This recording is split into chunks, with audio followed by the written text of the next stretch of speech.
Now on Radio 4 we begin a four-part dramatisation of Louis de Bernières' modern classic, Captain Corelli's Mandolin. Captain Corelli's Mandolin by Louis de Bernières. Dramatised by Katie Hims. A pea in the ear. Dr. Yanis found himself gazing down into an ear that was more dank and stalagmatic than any Drogarati cave. He was aware that his patient Stamatis had been deaf in one ear since childhood, and that this had been a constant source of pain. Dr. Yanis tilted the old man's head and peered into the ear. There he beheld a pea. It was undoubtedly a pea. It was light green, and its surface was slightly wrinkled. Stamatis, have you ever stuck anything down your ear? Only my finger. And how long have you been deaf? As long as I can remember. A bizarre picture rose up in the doctor's mind.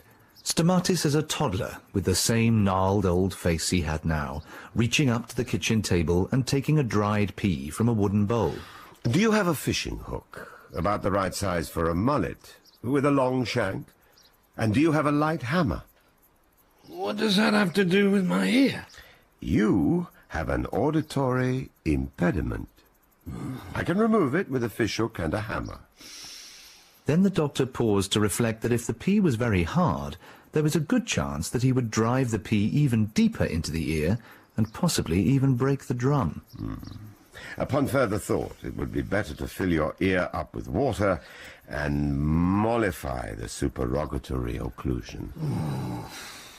Dr. Yanis left a grumbling Stamatis lying on his side with an earful of water and strict instructions not to move until he returned. Several hours later, the doctor was able to hook the softened pea straight out of the ear without any need for a hammer. Stamatis clapped his hand to the side of his head. It's cold in here. My God, and it's loud. It's a miracle, that's what it is. The doctor found himself walking home with a fat pullet under each arm, a shiny dark aubergine stuffed into each pocket, and an ancient pea wrapped up in his handkerchief. It had been a good day, and he was left with a whole evening ahead of him to write his history of Cephalonia, as long as Pelagia had remembered to purchase some more oil for lamps. Cephalonia is a factory that breeds babies for export. There are more Cephalonians abroad or at sea than there are at home. Our men go abroad and return here to die, and so we are an island of children, spinsters, priests, and the very old. The single good thing about it is that only the beautiful women find husbands among those men that are left, and so the pressure of natural selection has ensured that we have the most beautiful women in all of Greece. The unhappy thing about this is that we have beautiful and spirited women married to the most grotesque and inappropriate husbands. And we have some sad and ugly women that nobody wants. Writing the new history of Cephalonia was proving to be a problem. It seemed impossible to write it without the intrusion of his own feelings and prejudices. This island betrays its own people merely by existing. This would never do. Why could he not write like a writer of histories? Why could he not write without passion and anger? A personal history of Cephalonia. Now he could say whatever he liked.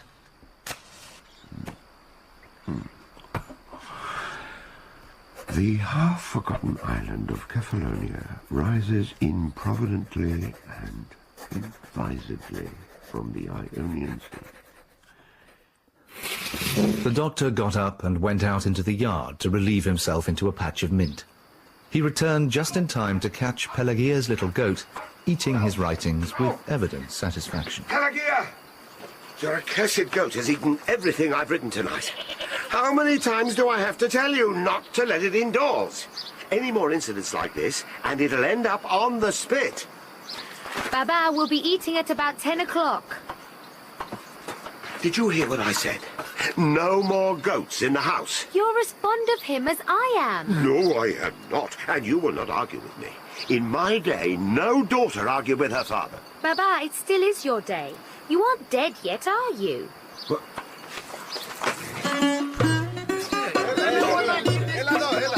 In the town square, Megalo Velisarius, dressed as a pantomime Turk in pantaloons and curlicued slippers, self-proclaimed as the strongest man who had ever lived, was hopping on one leg in time to the clapping hands. His arms outstretched, he bore seated upon each stupendous bicep a full-grown man. On Velisarius's head, for good measure, sat an anxious little girl who was complicating his maneuvers. Lemony! Take your hands from my eyes and hold on to my hair or I'll have to stop. With one graceful movement like that of a swan when it comes to land, he tossed both men to their feet, and then he lifted Lemony from his head and flung her high into the air, caught her under her arms, kissed her on the tip of her nose, and set her down. Sweet, please. Here you go. I will lift anything that it takes 3 men to lift. Lift the trough! It's too long. I won't be able to get a grip on it. Father Arsenios chose just this moment to emerge from his little house and waddle portentously towards the crowd on his way to church. Lift Father Arsenios! It's impossible! Father Arsenios found himself grasped beneath the armpits and lifted bodily up onto the wall. He sat there blinking, too astonished to protest, his mouth working like a fish. Suddenly there was an embarrassed silence, and Velisarius began to wish that he could crawl away and hide. It was a terrible crime to humiliate God's mouthpiece in public, however contemptible he might be as a man and a priest. Pelagia stepped forward and extended a hand to help him down. Father Arsenios, let me help you. Father Arsenios, please. Velisarius offered another, but neither of them were able to prevent him from landing heavily and sprawling in the dust.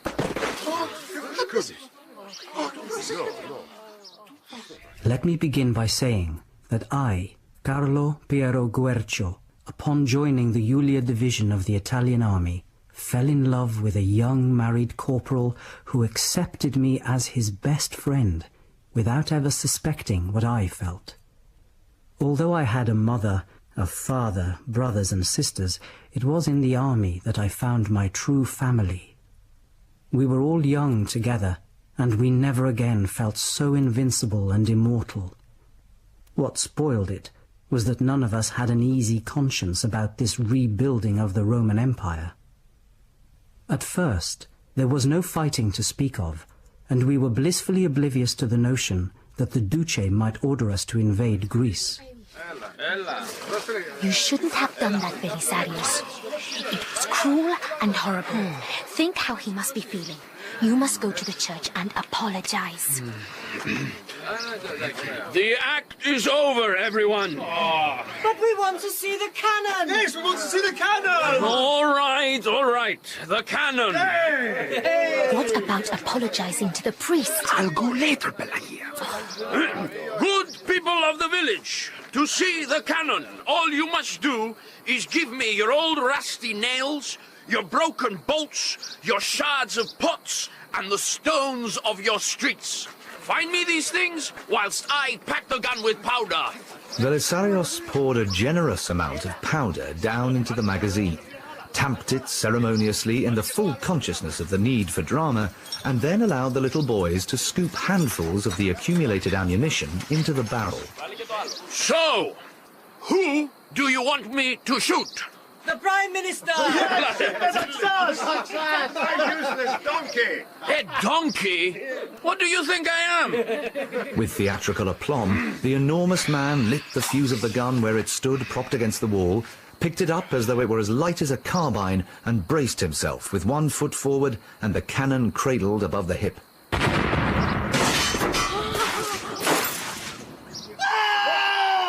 Oh, Christemo! What the hell are you doing? I didn't see you. You crazy flagger! My apologies, sir. Are you all right? Do I look all right? Belisarius, we need to get this man to my father. Yes. Mandras was later to thank Belisarius for shooting him with a Turkish cannon as he came round the bend at the entrance of the village. He had not enjoyed having a bent nail extracted from his shoulder, nor had it been very economic to cease fishing for 2 weeks while the wound healed. On this day, he first laid eyes on Pelagia. His name was Francesco.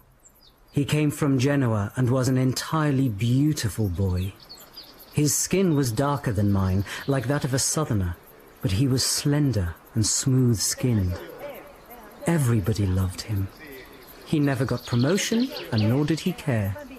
He adopted a wild mouse called Mario, who lived in his pocket. It seems clear, in retrospect, that an invasion of Greece must have been the ultimate intention. There were clues everywhere if only we had seen them. And I commit here an account involving Francesco and myself, which demonstrates clearly that it was our side who started the war with the Greeks. In the church, Father Arsenios hid behind the screen that protected the icons and dropped his face into his hands. It was the worst thing in the world to be a complete failure who had no prospect of any other job. He peeked round the corner of the screen to see that someone had left him a loaf of bread. He found himself smacking his lips and wishing for some cheese to accompany it. There were more footsteps, and he quickly hid himself away. When the feet departed, he saw that someone had left him a large, soft, succulent cheese. Miracle. Thanks be to God. Gradually, the entrance of the church filled up with gifts that the villagers left as a token of apology. Fish, vegetables, handkerchiefs, slippers, and several dozen bottles of robola. As the pile grew, he became urgently aware of the need to urinate. He prayed to St. Gerasimos for relief. On conclusion of the prayer, he was visited by inspiration. Out in the church was a large supply of bottles. He listened intently for footsteps. Then he nipped out, grabbed a bottle of robola, and hurried back behind the screen. But what could he do with the wine? Seemed ashamed to waste it.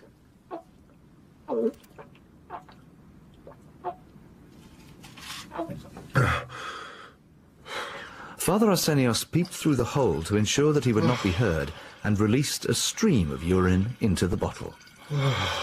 The bottle filled at an alarming rate, and he had to rub the splashback into the dusty church floor. A quarter of an hour passed, and Father Arsenios emptied another bottle and refilled it with urine. Another quarter of an hour, and he had to repeat the whole procedure again. This time his aim, his balance, and his judgment were completely off.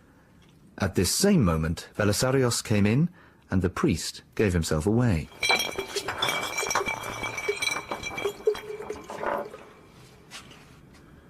Pater. Go away.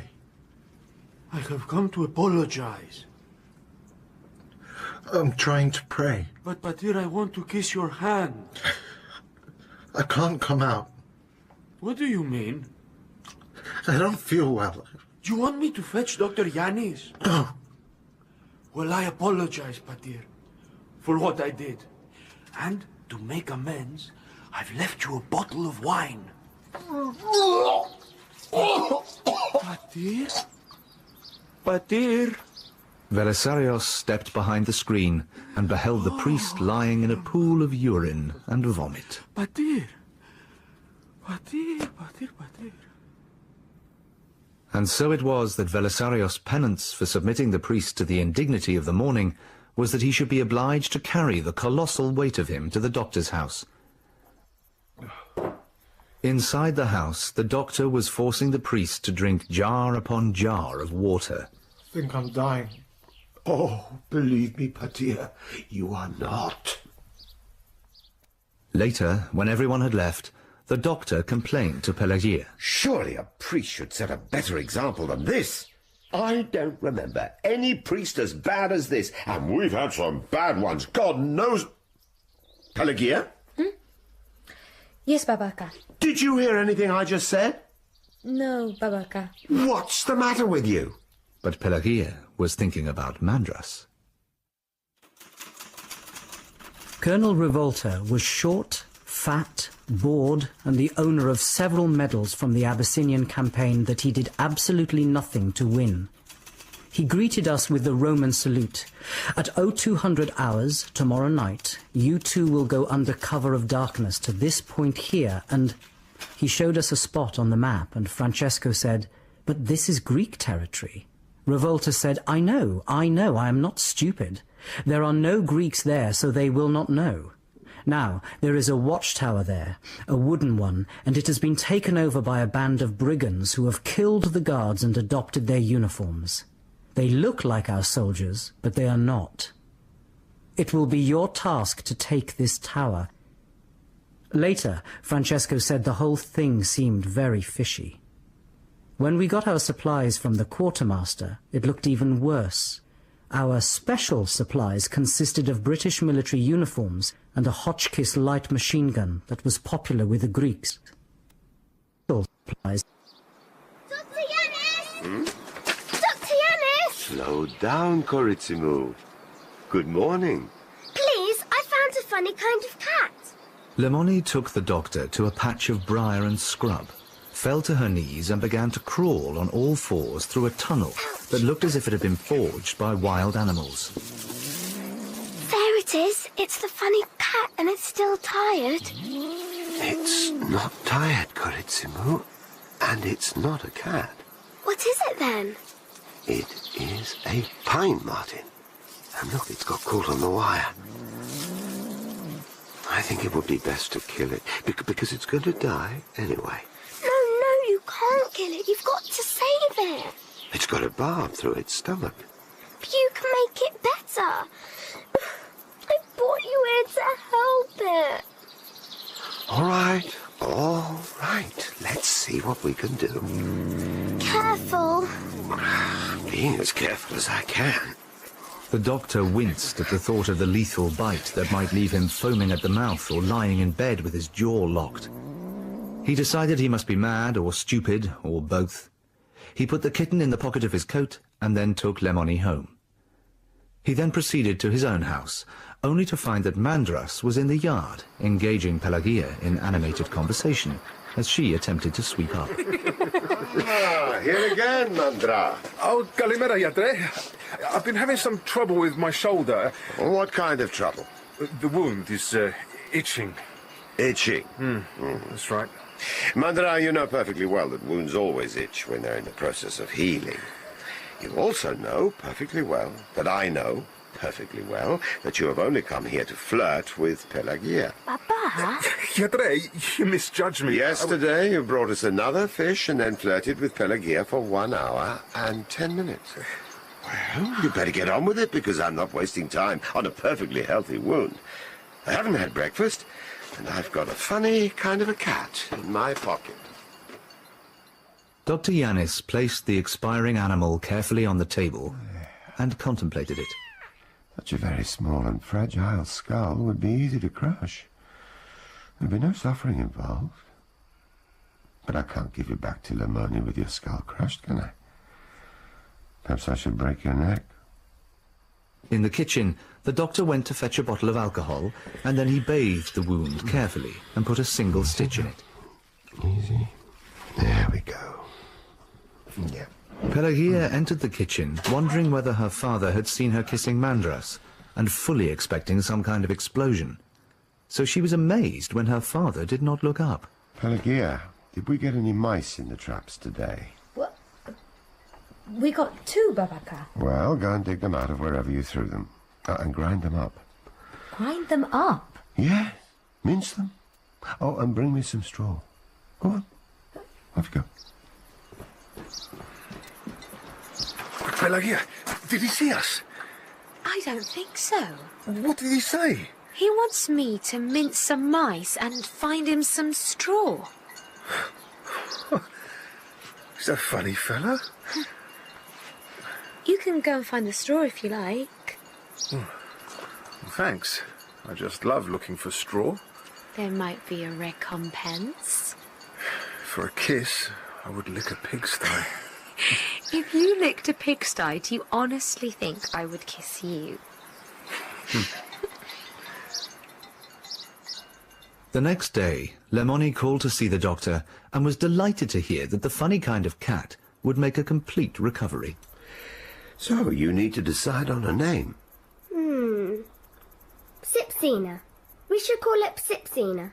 Well, you can't call it that. It isn't a cat. Well, I'm not a lemon, and I'm called Lemony.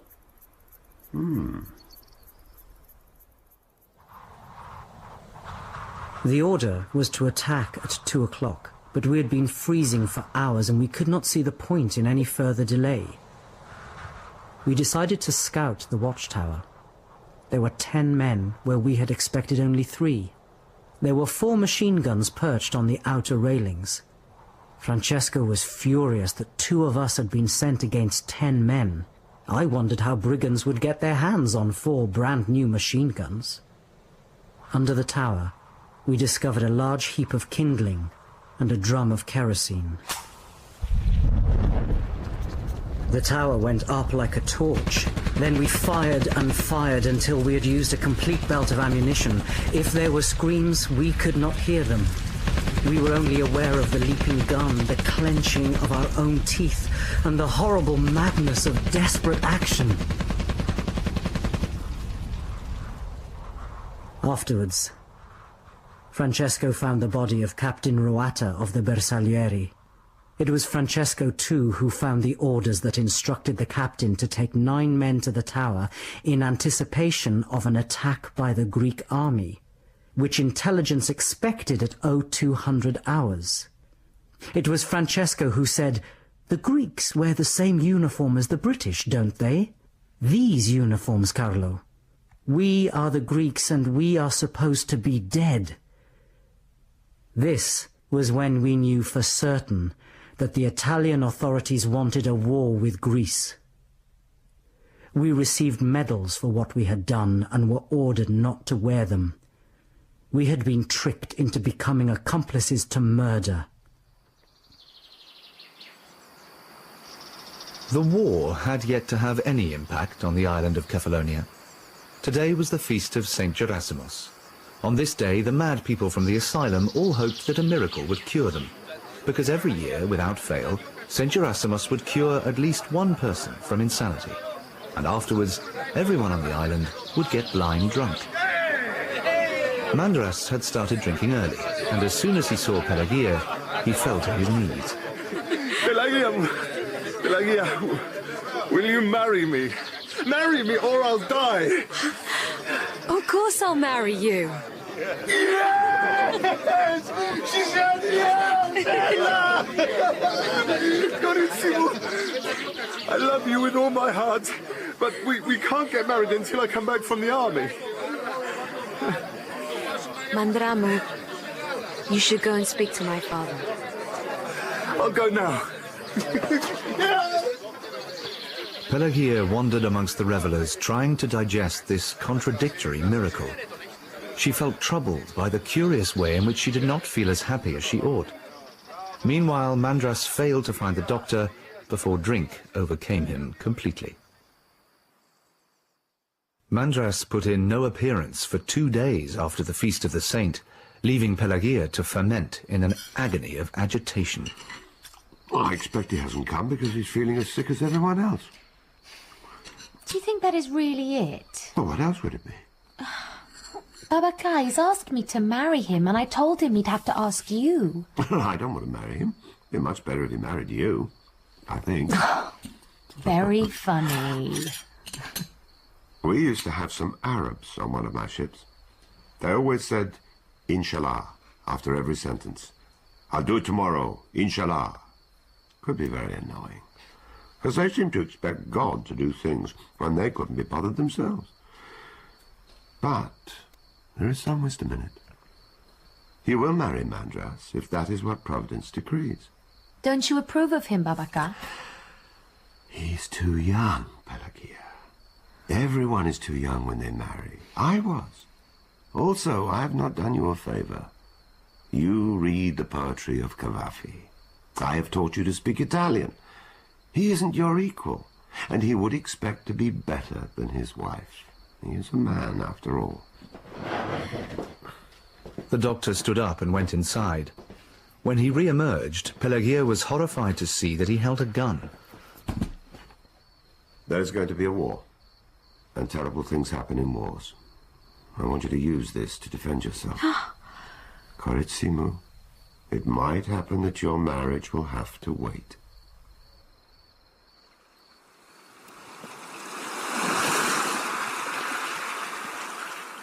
On the third day after the feast, Pelagia went down to the sea.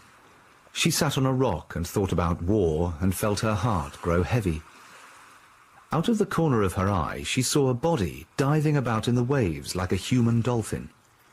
He must have been 100 meters away, and she knew that he was arranging a buoyed net with a mesh tiny enough to catch whitebait.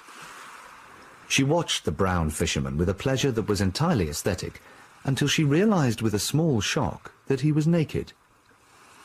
Pelagia crept closer.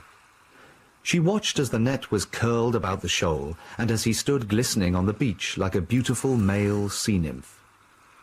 Finally she recognized that this was Mandras. She felt a sudden wave of shame, but still she did not creep away. He placed 2 fingers in his mouth and whistled. She saw that he was looking out to sea, waving his arms in a slow semaphore above his head. Then she glimpsed 3 dark shapes curving in unison towards him. She watched him wade to meet them with 3 large fish in his hands. She saw him throw the fish high into the air, and the 3 dolphins leap and twist to catch them. She saw him grasp a dorsal fin and sweep out to sea. Only as he disappeared out of sight did she remember that it was terribly bad luck to see a nymph naked. It brought about delirium, and occasionally death.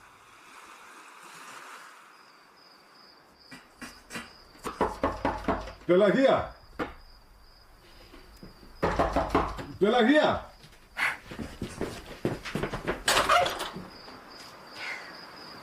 Hello, Mandra. I'm sorry I didn't come sooner. I wondered where you were.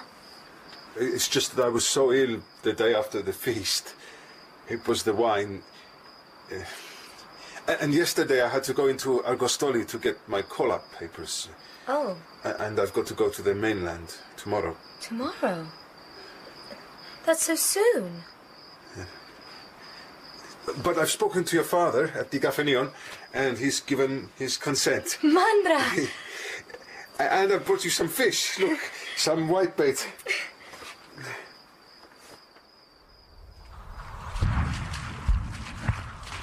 We were told that the Greeks were demoralized and corrupt, and that they would desert to fight on our side.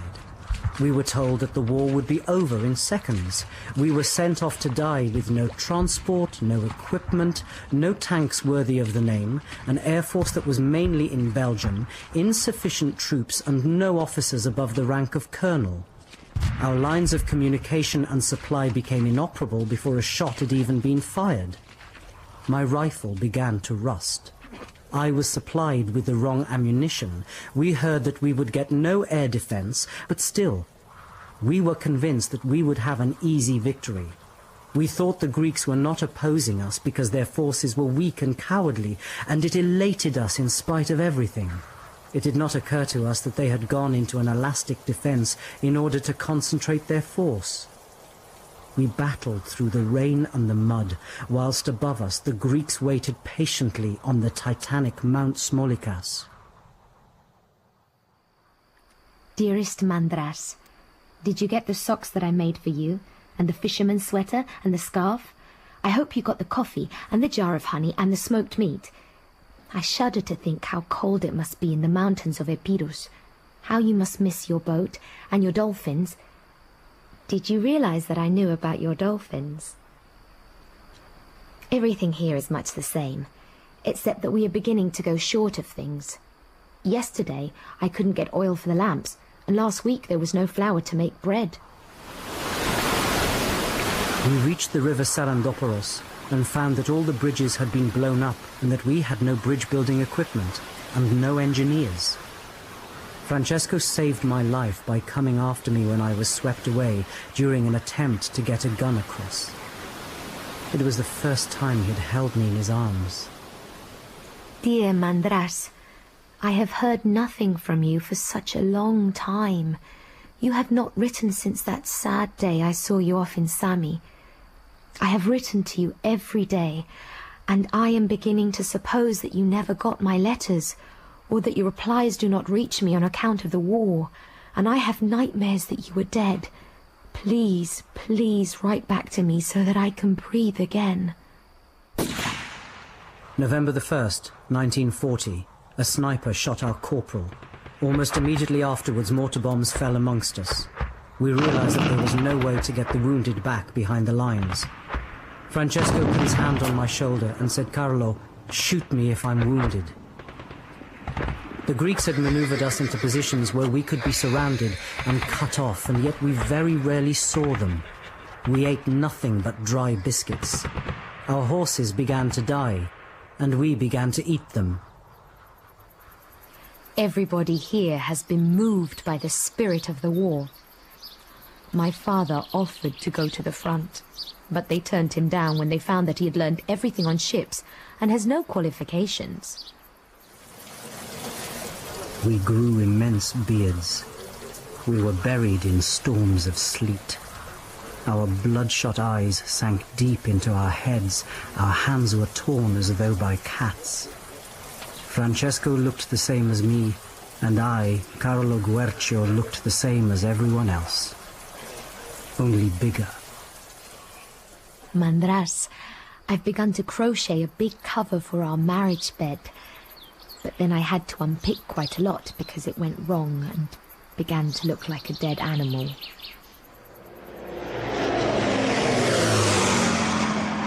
We saw an Italian bomber at long last.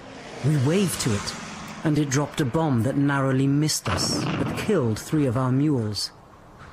We ate the mules raw. At night, Francesco and I slept huddled together for warmth. I was too exhausted for lust. I only wanted to protect him. The civilian population hunted us with sporting rifles and slings. An entire week passed without food or respite. Francesco talked to his mouse, even during the ambushes, and all of us were on the verge of madness. Mandras, I have seen your mother, and she tells me she has no news of you either. She's so worried. Her face is more lined than it was before. Please write to her, even if you do not write to me. Your dolphins wait for you, and your boat, and your island, and I wait for you too. I who love you so much and miss you as if you were a limb of my body that has been cut off. Your loving fiancée, Pelagia. Francesco became a stranger who could not remember that my name was Carlo. He was convinced that he would be shot through the heart, and had therefore moved the mouse Mario from his breast pocket to a pocket on the sleeve of his shirt. We had to retreat, but there was nowhere to retreat to. We had no bandages or field hospitals. A chaplain extracted shrapnel from my arm without anesthetic on the kitchen table of a roofless cottage. I was too cold to feel the knife in my flesh. I thanked God that I had been wounded, and not Francesco. I got halfway through the bed cover, but then Sipsina was sick on it and I had to wash it.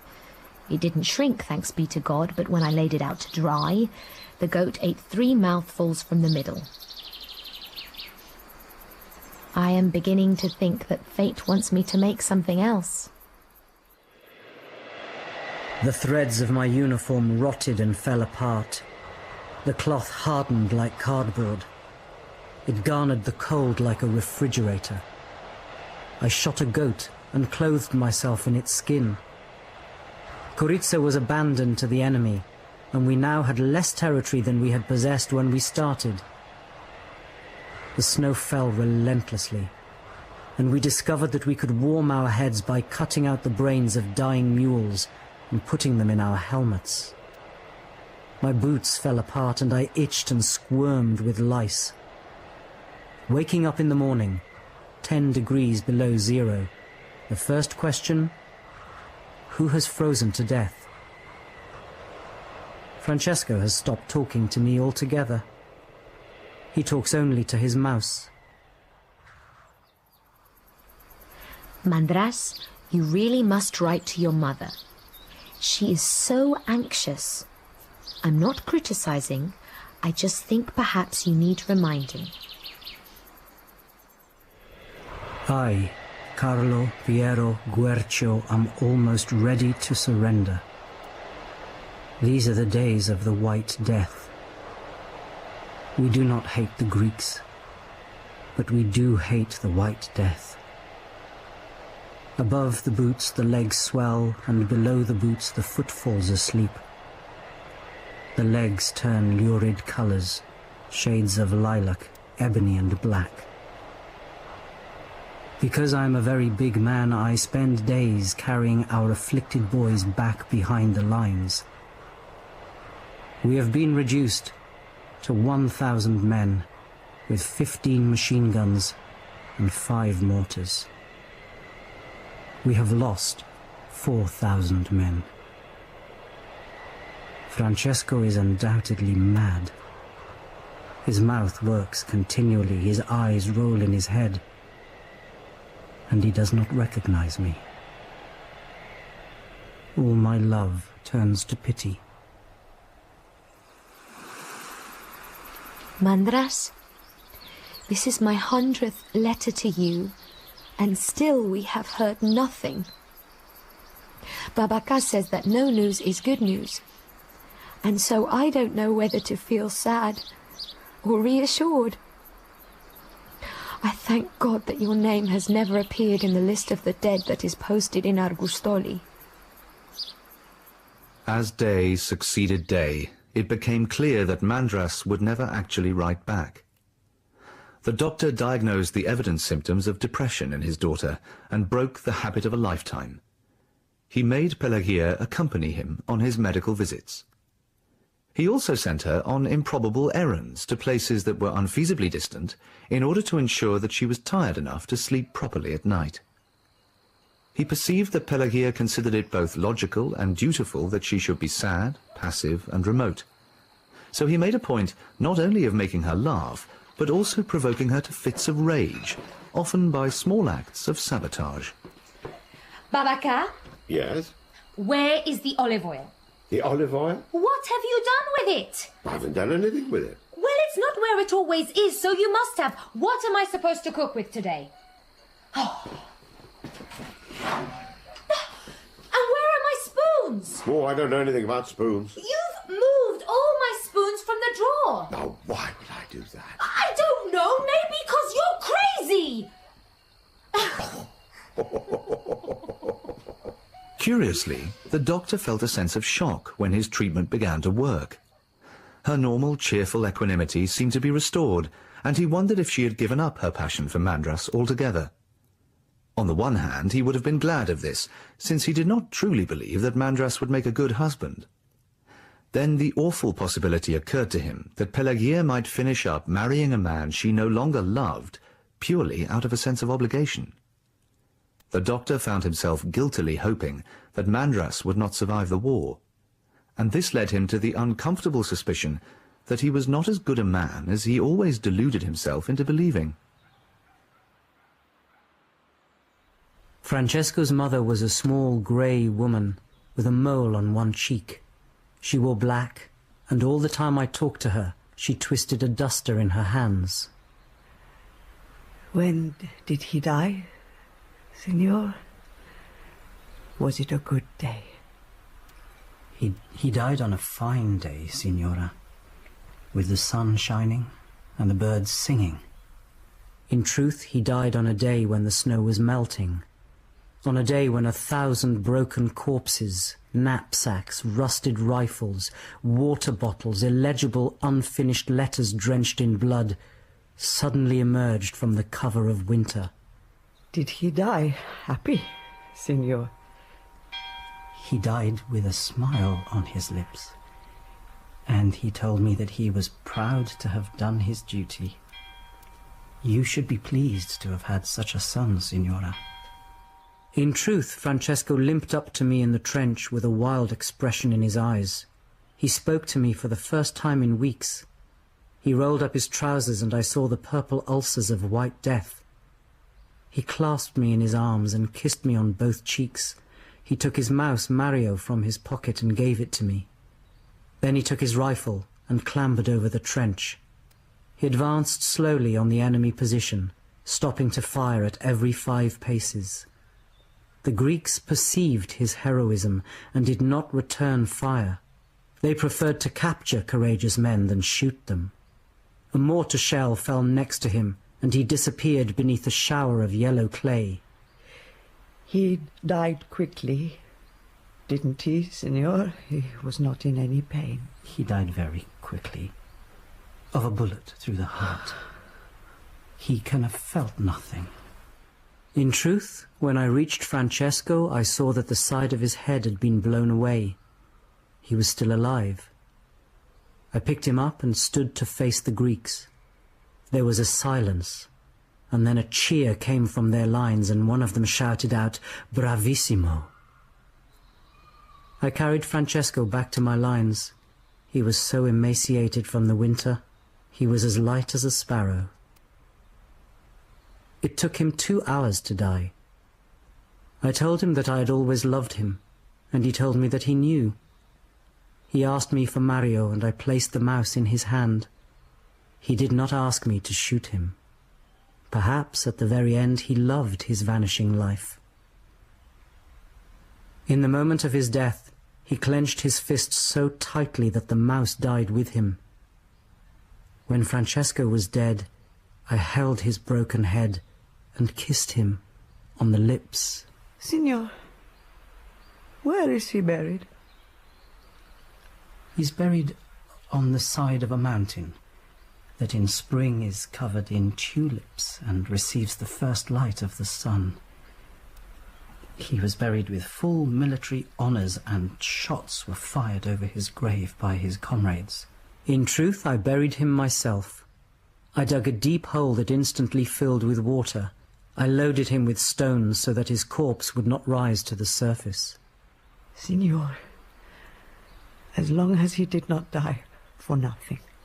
Oh, Signora, we now have mastery over Greece with the help of our German allies.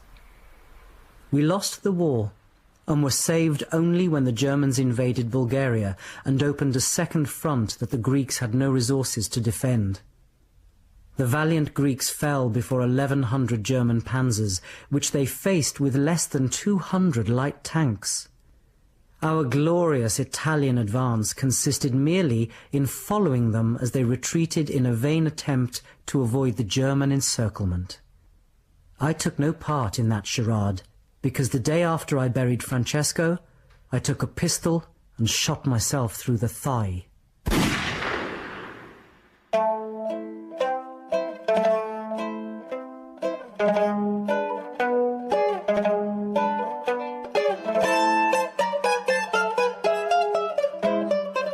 In Captain Corelli's Mandolin by Louis de Bernières, dramatized by Katie Hims, Pelagia was played by Celia Mayras, Dr. Yanis by Stephen Greif, Carlo by Anthony Pasela, Mandras by Chris Pavlo, and the narrator was Tom Goodman-Hill.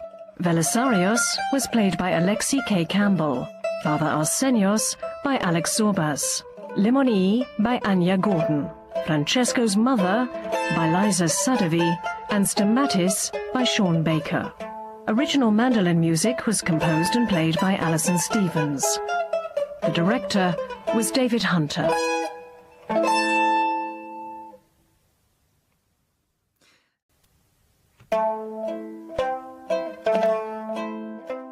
Captain Corelli's Mandolin by Louis de Bernières.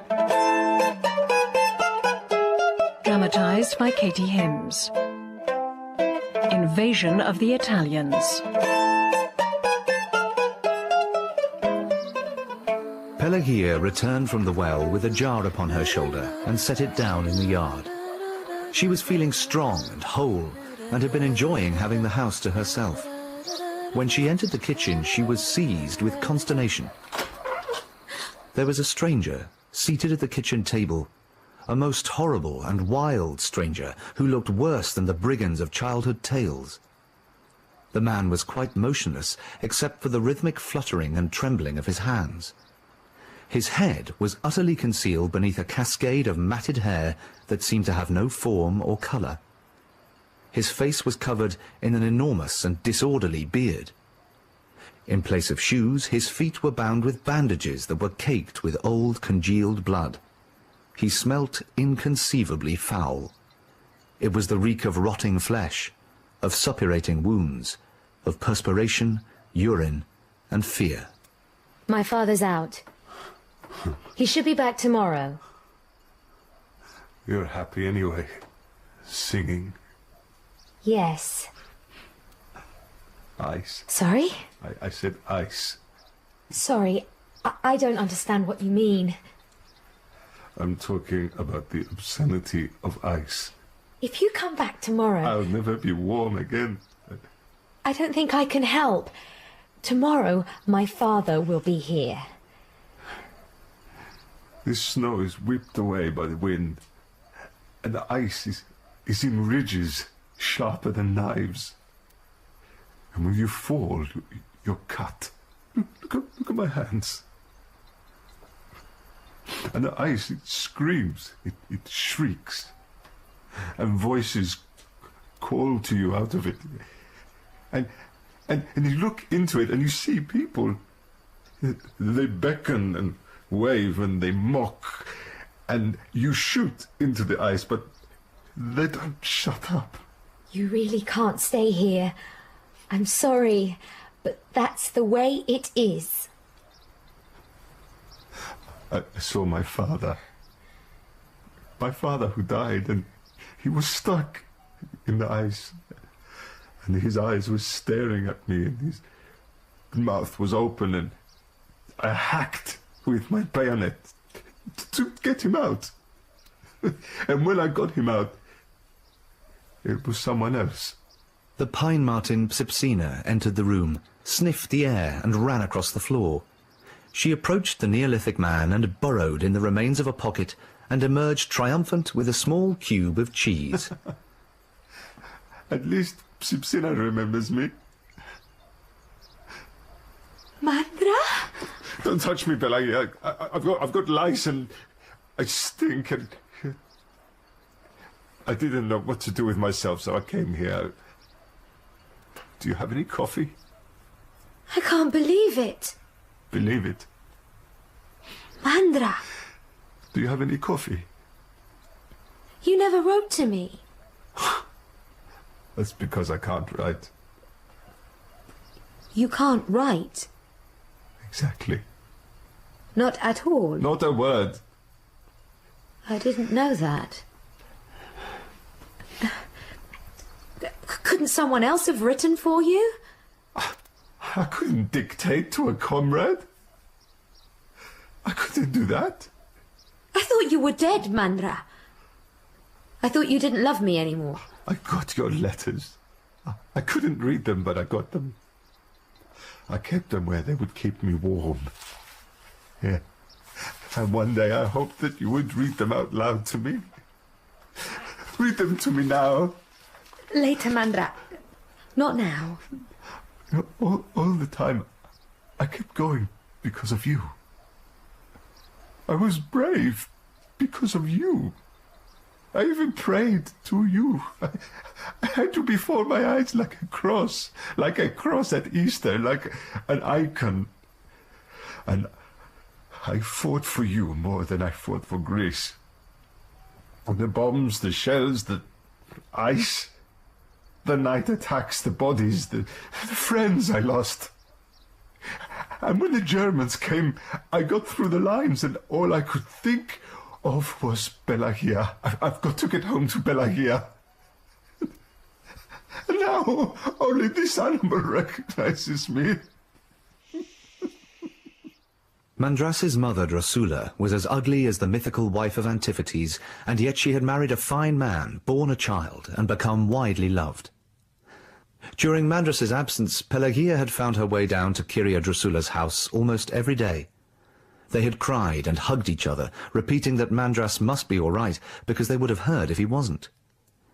It was to Drusilla that Pelagia now ran, and the two women returned breathless to find him in the same position, still absently caressing Psipsina at the kitchen table.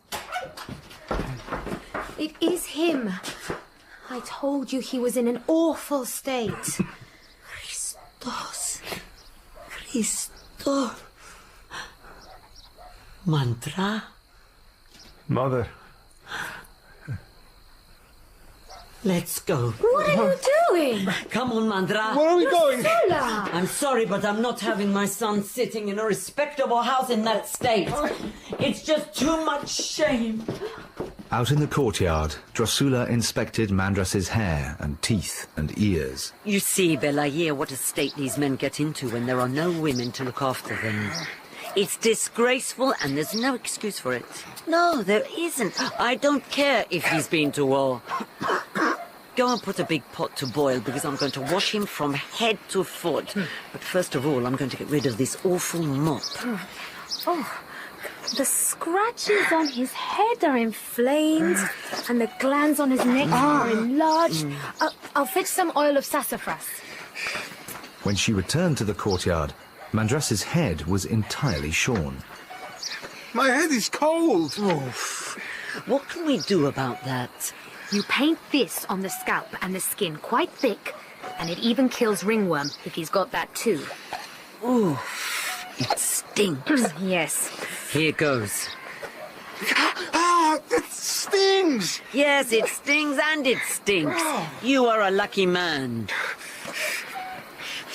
Shall we do the rest of him? Well, I'm not sure. Don't you want to see what you're getting? It's all right, I can wait. Well, you can help me with everything else, and you'll have to tell me what to do with the rest of him from the other side of the door. Finally, they reached his feet. Pelagia did not feel very much like a healer when she saw those feet. Necrotic, multicolored pulp. Pus and scab and yellow maggots writhed and squirmed in flesh that was all but dead. Okay. It's good news. There's no gangrene. There's no granulation. No bone has died and separated itself. Although I must admit, I've only ever done this before in a dog. Can you tell us what the rest of this stuff is? On the shoulder, it's favus. You need sulfur and salicylic acid for that. It's a kind of honeycomb ringworm. It's lucky it didn't get into the hair, because then he would have lost it.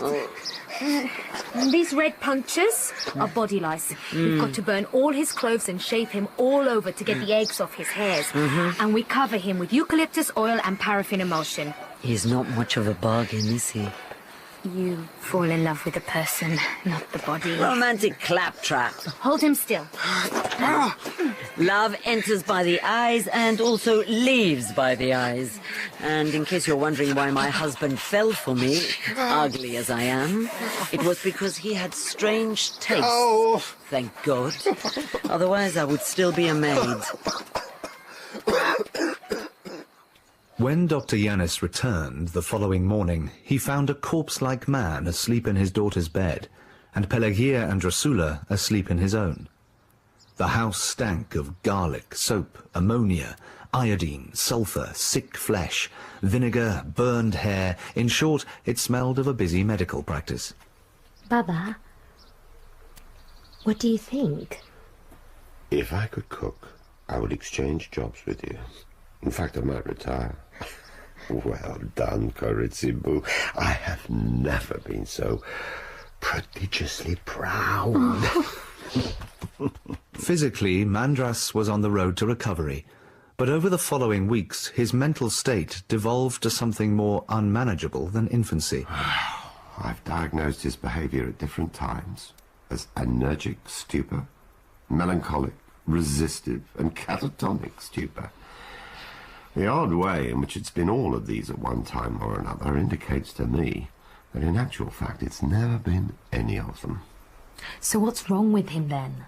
He thinks that nobody wants him, and he's doing this to force us to demonstrate that we do. But I don't want him, thought Pelagia, as she sat near his bed, crocheting the matrimonial bedspread that had never grown beyond the size of a towel. Meanwhile, war was getting closer. The entire island was waiting for invasion, and a great nostalgia rose up over everyone like a palpable mist. Every last moment of freedom and security was rolled about the tongue, and tasted, and remembered. In the church, Father Arsenios attempted to find words to a prayer, perplexed by a novel sensation of having been let down by God. He had become so accustomed to the idea that he was condemned forever to be the one who had let God down. Pelagia μου, τι μας έχεις κάνει? Are you going to let us all die for nothing? Why don't you do something? Lord Jesus, Son of God, if you're not going to do anything, then I will.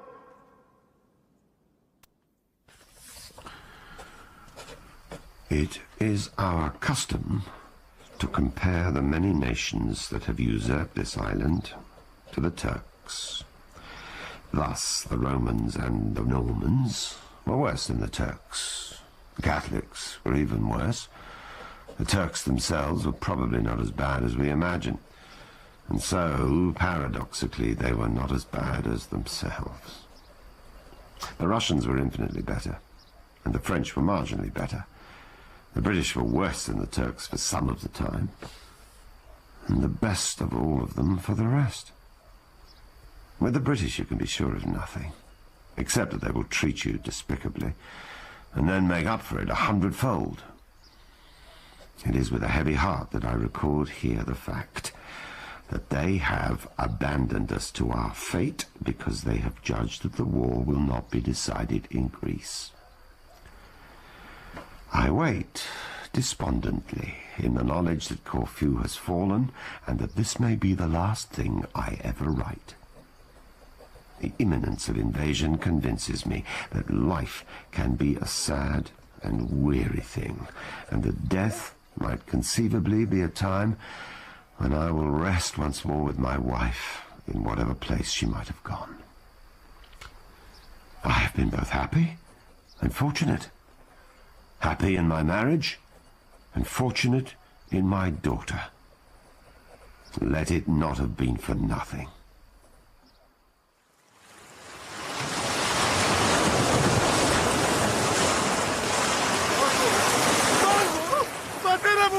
At this point, Mandras began a period of hysterical rage.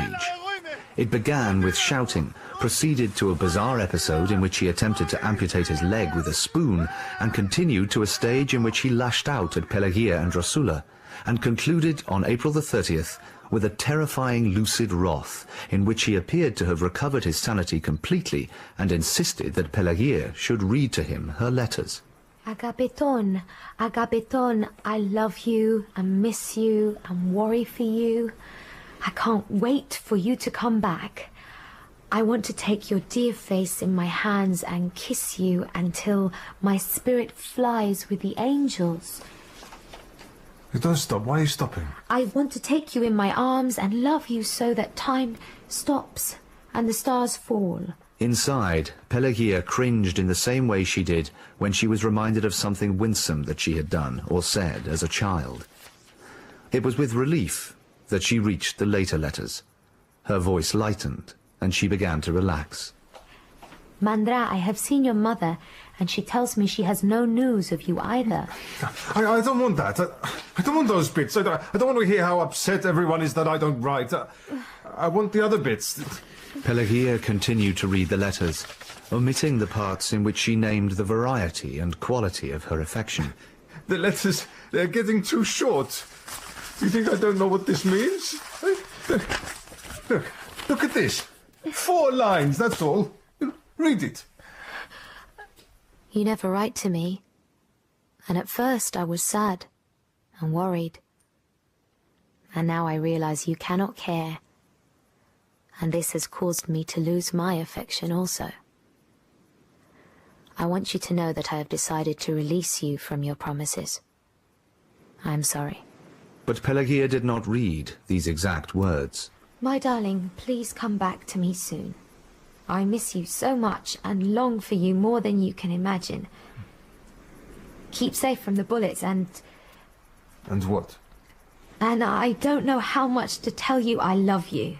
Pelagia felt herself deaden inside as she desperately invented endearments for this man she had grown first to pity and then to hate.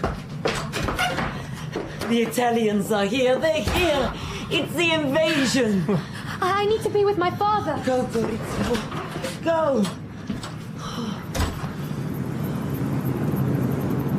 Pelagia found her father standing in his doorway as everyone else stood in theirs. Papa! Ah, carissimo. History.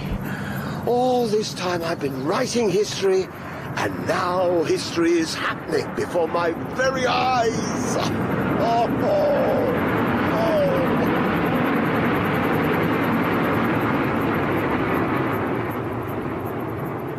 Moments later, a column of men marched by in unison.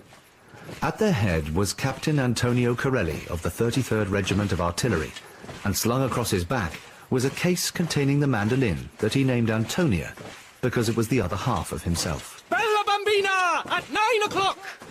Eyes left! In unison, the heads of the troops snapped in Pelagia's direction, and for one astonishing minute, every soldier pulled some comical expression at her, or blew her a kiss. Shh, don't laugh. It's our duty to hate them. Sorry, Baba. I couldn't help it. In the Cafenian, the men related Italian jokes. What is the shortest book in the world? The Italian Book of War Heroes. What is the name of Hitler's dog? Benito Mussolini. Why do Italians wear moustaches? To be reminded of their mothers! There was a long interlude, during which the two populations stood off from each other, diffusing by means of jokes the guilty suspicion on the one side and the livid resentment on the other. And then a decision was made to billet officers upon suitable members of the local population. The first thing Pelagia knew about it was when she returned from the well to find a plump Italian officer looking around and making notes. What are you doing here, Kyrios? I am... The plump Italian officer did not speak Greek. I must go and fetch my father. Aspettami! Vengo! Then Pelagia ran to fetch her father from the Cafenian. Buongiorno! Buongiorno. I do hope you enjoy your short stay on our island. Oh, what makes you think it will be short? Well, you have been expelled from Ethiopia and Libya, and soon, I hope, you will be expelled from Cephalonia. You speak Italian very well. Oh, we are very badly in need of translators to work with the populace. There would be privileges. It seems that no one here speaks Italian. You mean that none of you speak Greek? It was only an idea. I think you'll find that those of us who do speak Italian will suddenly lose our memory when required to do so. Of course. I meant no offense. No. Perhaps you could tell me why you've come to my house. The fact is, and I'm sorry to say this, and it is with great regret. Yes? We shall be obliged to billet an officer on these premises. I see. Do you? No. Oh. There are only 2 rooms, my daughter's and my own, so you see it's quite impossible, and it's also an outrage. You are a quartermaster, are you not? Yes, senor. So you have access to medical supplies. Oh, I have access to everything. I am short of many things. And I am short of accommodation. So, it's a deal. That's very good news, senor. Anything you want. You send me a message via Captain Corelli. I'm sure you'll find him very charming. When the quartermaster had gone, taking with him a long list of medical supplies, Pelagia anxiously asked her father, Am I to cook for him? And what with? There is almost no food. And where is he to sleep? Oh, he will have my bed. Oh, no, Baba. He will have mine. I will sleep in the kitchen. If you insist, Carissimo. I do. The secret of being occupied is to exploit the exploiters. It is also knowing how to resist. I think we shall be very horrible to this captain. I, Carlo Piero Guercio, arrived in Cephalonia in the middle of May, when the Italian invasion was already well established. After the torments of war, it seemed to me that I had stepped off the boat and into Arcadia.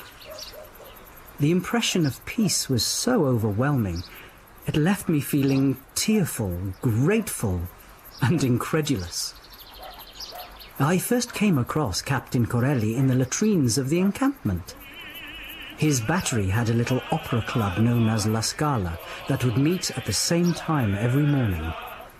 Sitting in a row on the wooden plank, with their trousers round their ankles, were 2 baritones, 3 tenors, and a bass.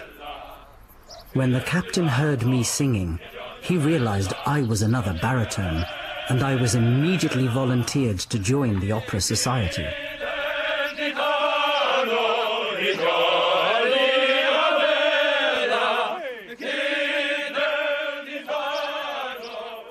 In the early evening, Captain Corelli arrived, driven by his new baritone, Bombardier Carlo Piero Guercio. The captain looked around him. There was a goat tied to a tree, washing hanging from a line, a vivid bougainvillea, and an old table upon which lay a small heap of chopped onions. There was also a young woman with dark eyes and a large cooking knife. The captain fell to his knees. Please, don't kill me, Signorina. I am innocent. Please excuse the captain, Signorina. He's always like this. He just can't help it. Please get up. The other man, the one who wasn't the captain, was huge, as big as Velisarios. I am Captain Antonio Corelli, but you may call me Maestro if you wish. And this is Carlo Guercio. He is one of our heroes. He has 100 medals for saving lives and none for taking them. A brave Italian is a freak of nature. But this man rescued a fallen comrade in the open field, under fire. Basta. He is famous all over the army, and he refused promotion too. Antonio. I tell you, he is a one-man ambulance. Shh, stop. And what is your name, Signorina? Pelagia. Have I seen you before? Yes. You are the girl we marched past. Oh no. Non è vero. Mea culpa. Mea maxima culpa. Oh, forgive me, Father, for I have sinned. Ah, Captain Corelli. Ah, sì, dottore. Captain, I would like to know why everyone in our schools is being obliged to learn Italian. Pelagia smiled to herself. She could not have calculated how many times she had heard her father ranting about the necessity and perfect reasonableness of having compulsory Italian in schools. In the Italian Empire, it is logical that everyone should learn Italian. Pathetic. Your father is... Yes, he is. Where am I to sleep tonight? You will have my bed. Oh, no, that is out of the question. Tonight I shall sleep in the yard, and tomorrow I shall request alternative accommodation. The captain says he's going to go. Go where? Somewhere else. What? How am I supposed to browbeat him if he isn't here? And anyway, he seems like a nice young man. Papa, you made him feel like a flea. I almost felt sorry for him. You did feel sorry for him, Carissimo.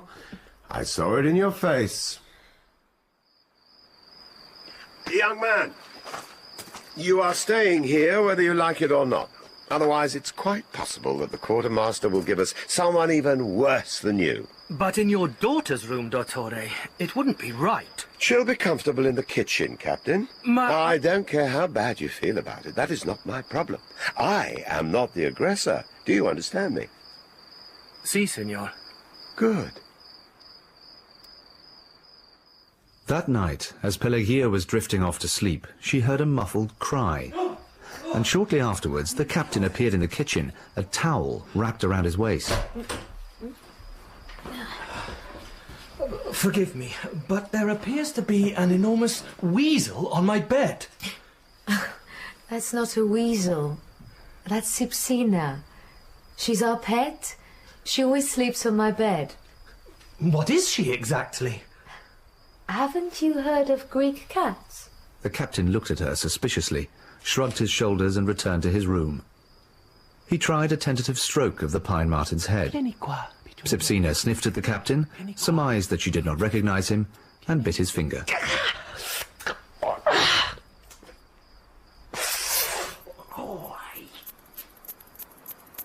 The following morning, Captain Antonio Corelli waited in vain for Carlo to come and fetch him. As it happened, Carlo had broken a shackle on the suspension of his jeep. Sacco di merda. Carlo already possessed a deep horror of letting the captain down, a horror which was shared by all the men who served under him. He abandoned the jeep and began to trudge towards the village. On his way, he passed Belisarios, and the two men looked at one another with something like recognition. Both of these titans had become accustomed to the saddening suspicion within themselves that they were freaks. They were both so astonished to see each other that for a moment they forgot they were enemies. Palmera. Buongiorno. Carlo offered Belisarios one of his atrocious cigarettes, and Belisarios took one, and they made sour faces to each other as they drew on the smoke that was sharp as needles. Nascesso ton polemo. Oh, diavolo con la guerra. Meanwhile, Corelli waited. Buongiorno. Oh, buongiorno. I trust you slept badly. Your cat bit me. Let me see. Oh, it's very swollen, and it'll probably go septic. Pine martens can have a nasty bite. It's a pine marten? What did you think it was? If I were you, I'd show it to a doctor. Yes, thank you. No doubt I'll be seeing you this evening. Yes, sir. When Pelagia came out into the yard, she found the captain throwing Lemoni up and down in the air. Buongiorno. Buongiorno, Kyria Pelagia. It seems that my driver has been delayed. Lemoni, off you go now. I'm sure someone is missing you, eh? Yes, sir. Ciao! Oh, why did you send her away? Fraternization. It's indecent. Even in a child. Signorina, in times like this, in a war, all of us have to make the most of what little innocent pleasure there is. One day I would like a little girl like that. For my own. Where are you going? Find Carlo. On the day of the invasion, Mandras had climbed out of bed cursing and completely cured of his madness.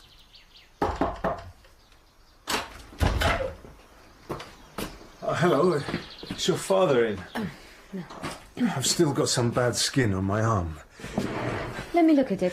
I was hoping to see the organ grinder rather than the monkey. Mandras had heard this metaphor at the front, and he'd waited a long time for the opportunity to use it. It had struck him as witty and charming, and he wanted nothing so much as to be able to charm Pelagia back into the affection he feared he had lost. But Pelagia's eyes flashed fire, and Mandras's heart sank. I didn't mean it. It was a joke. Do you want me to look at it or not? Yes, thank you. I'll give you some more iodine. I'm going to join the partisans. I'm leaving tomorrow. I'll take my boat to Manoas. What about the submarines? And the warships? Well, it's worth the risk. If I go at night, I can sail by the stars. What does your mother say? I was hoping you could tell her. Are you such a coward, then? I am with my mother. Take this with you and apply it every 3 days. Thank you. Promise me one thing. What? Whenever you're about to do something terrible, think of me, and then don't do it. I'm a Greek, not a fascist, and I will think of you every minute. God go with you. And with you.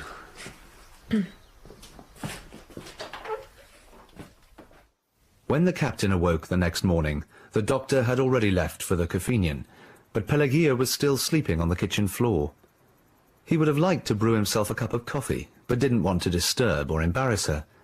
Instead, he returned to his room and took Antonia out of her case. With great concentration, he set himself to playing a very difficult and rapid piece by Paganini.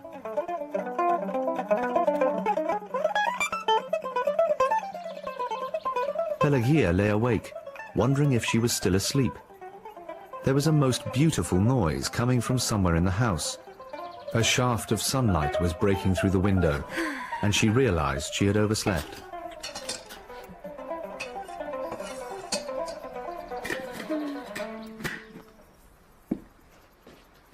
Calimera, Pelagia. Coffee? Sì, grazie. That was very beautiful. I was only practicing. Can I see? My mother dropped it once, and for a moment I thought I was going to kill her. Will you play me something, then? Whenever people ask me to play something, I forget what pieces I know. I know. I'll play you a polka. It's by Persichini. By the way, Signorina, I couldn't help noticing that you have a derringer in the pocket of your apron. I understand why you would want to have, and in fact, I haven't seen it at all, but you must realize what would happen if someone else saw it. Especially a German. Allora, the polka. It slipped. That's the trouble with these roundbacks from Naples. I often think I should get a Portuguese one with a flat back, but where does one get one of those in times of war?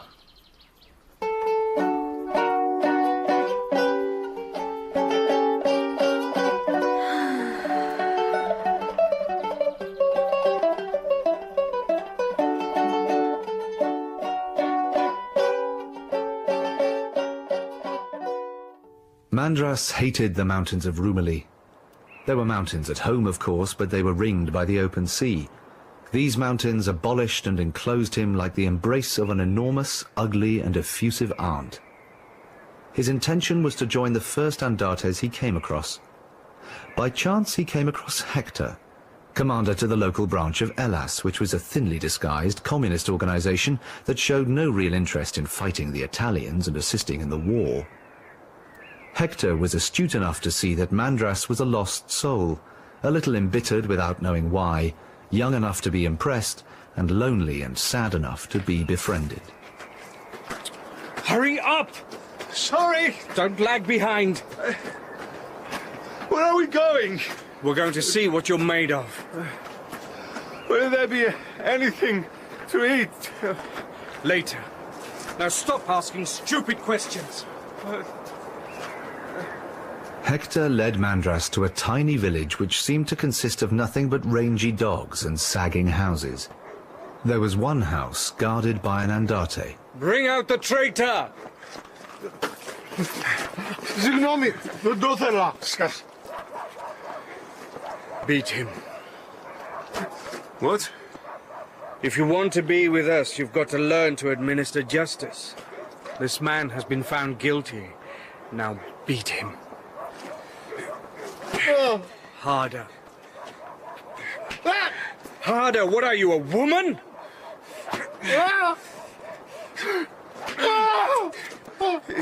Is that enough? Now kill him. What? Shoot him in the head. What's the matter? Mandras knelt down and placed the barrel against the old man's head. He hesitated, appalled with himself somewhere in the back of his mind. But he could not lose face.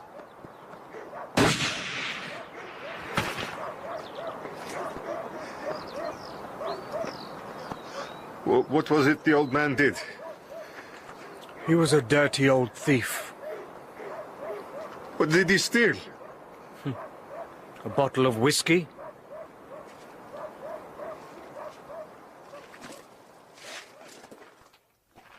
Pelagia treated the captain as badly as she could, but he remained polite and submissive. One day he left his pistol on the table, and it came to her that she could actually shoot him when he came through the door, and then run away to join the Andates. Instead, she decided to immerse the pistol in water for a few minutes, so that the barrel would go rusty inside, and the mechanism would seize up. What are you doing? You frightened me. I see you're engaged in a bit of mischief. I was washing it. It was terribly oily and greasy. Really? Did I do something wrong? I had no idea you were so touchingly ignorant. Oh, I suppose you've done me a favour. I should have dismantled it for cleaning and oiling a long time ago. Aren't you angry with me? Let's just leave one another alone, shall we? I'll leave you alone, and you can leave me alone. Oh! What was that for? You have no right to be here. Pelagia soon found a new irritation to replace the old, except that it was an irritation against herself.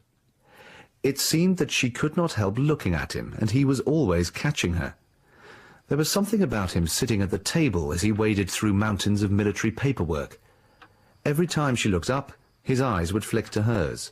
For a few seconds they would look at one another, and then she would return her attention to her crochet. I've got to stop. I won't look at him for another half an hour. Damn! He saw me. He is smiling at me. He is playing a game with me. Okay. Next time, I won't break away. I will stare and stare and stare. They looked at each other for what seemed like hours while the doctor read his book. Corelli's face fell out of focus, and she concentrated on the bridge of his nose.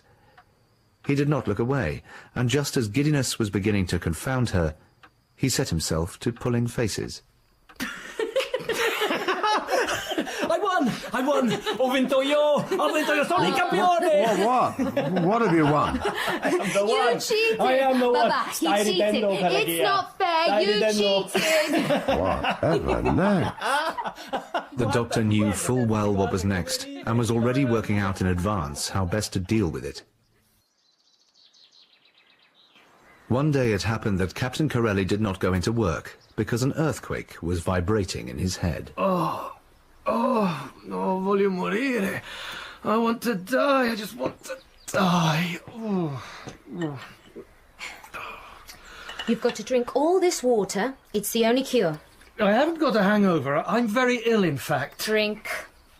I've never seen anyone quite so drunk. Not even at the Feast of the Saint. Oh, God, what did I do? Carlo brought you back at 2 in the morning. To be exact, he crashed the jeep into the wall outside, carried you inside like a baby, tripped over, hurt his knees and started shouting and swearing. Then he lay on the table in the yard and went to sleep. He's still there. Really? And you woke up and knelt down in front of me and sang Io sono ricco e tu sei bella at the top of your voice and completely out of tune. And then you tried to kiss my feet. Out of tune? Was I really out of tune? And then you declared your eternal love, and then you were sick. My battery won the football match against the Germans. It doesn't happen every day. Lieutenant Weber called round early this morning. He said that your side cheated. Well, we didn't. I don't like Lieutenant Weber. He looks at me as though I was an animal. Oh, he's a Nazi. He thinks that I'm an animal as well. It can't be helped. He's young. He'll grow out of it. He said that you cheated. Oh, my head hurts. It seems to me that you Italians are always playing football, getting drunk, or chasing local girls. You can't blame the boys for chasing the girls, because that's what boys do. And some girls do very well out of it. You know perfectly well that lots of girls are bullied into it and driven into it out of economic necessity. Oh, give me some water. Certainly. Oh! Oh! Are you mad? No, I'm just angry! Everything you say and do is because you want me to apologise. In every look, I see nothing but reproaches. How do you think I feel? Why did you ask yourself that? Do you think I have a vocation for suppressing the Greeks? Do you think I am the Duce, that I commanded myself to be here? È un casino. It's lousy. It's all lousy. But I can't do anything about it. But I apologise. I apologise. There. Are you satisfied? Are you seriously saying that you are a victim as much as us? She walked over to the table and looked out of the window. No answer came from the captain. He was looking at a silhouette, and a tune came into his head. He could hear the notes that sang the praise of Pelagia. He heard 3 simple chords and a martial melody that implied a world of grace. The tune was a march for a proud woman who prosecuted war with hard words and kindnesses.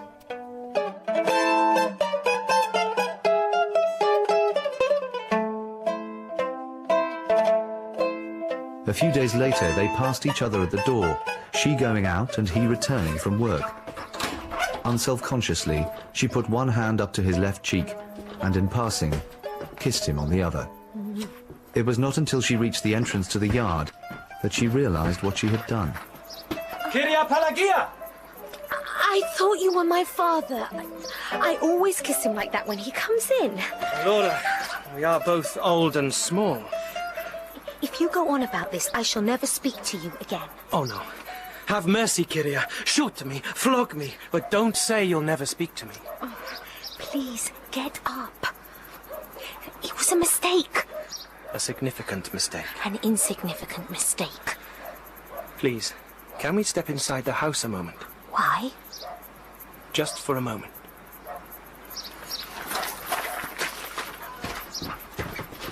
Inside the kitchen, he clamped his hands on either side of her head, kissed her lingeringly and flamboyantly on the forehead.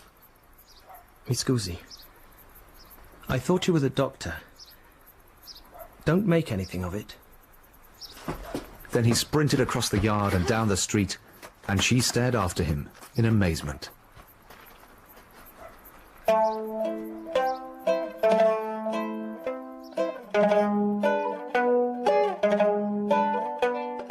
In Captain Corelli's Mandolin by Louis de Bernières, dramatised by Katie Hims, Pelagia was played by Celia Meyras, Dr. Yanis by Stephen Greif, Captain Corelli by Daniel Philpott, Carlo by Anthony Pasela, Mandras by Chris Pavlo, and the narrator was Tom Goodman Hill.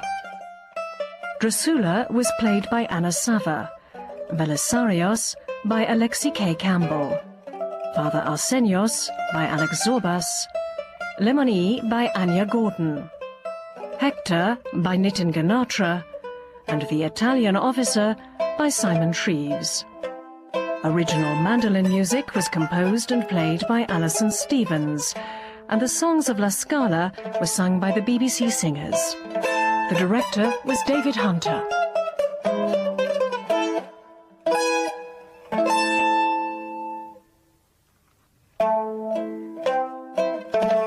Captain Corelli's Mandolin by Louis de Bernières. Dramatised by Katie Hims. Looking for Snails.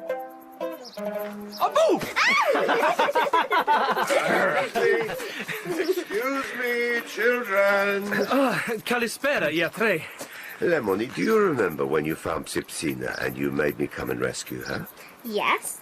Are there still lots of snails there? Yes, there are hundreds. When is the best time to find them? After dark is best. After dark, there's a curfew. Before dark, then. Very good. Thanks to you, Captain, there is almost no food. Even our goat is getting skinny. The blockade is British, Iatre. Yeah, and the occupation is Italian. I do my best to help. Well, this evening you can come and help us find snails.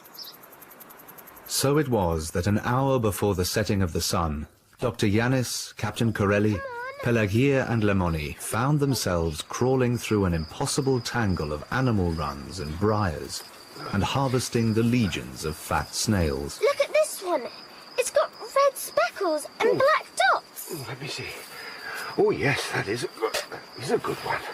The child and the three adults became so absorbed in their task that they did not notice themselves becoming separated. At some point, the captain found himself alone and reflected that he could not remember having felt so contented. In the distance, an anti-aircraft gun cracked. Che succede? Pelagia! What are you doing? Stuck. Stuck? A thorn scraped my cheek and I can't untangle my hair. And don't laugh. I'm not laughing. I thought you were wounded. I am wounded. Untangle me and stop laughing. You're squashing my nose. You're in a very vulnerable position. Just try to appear grateful.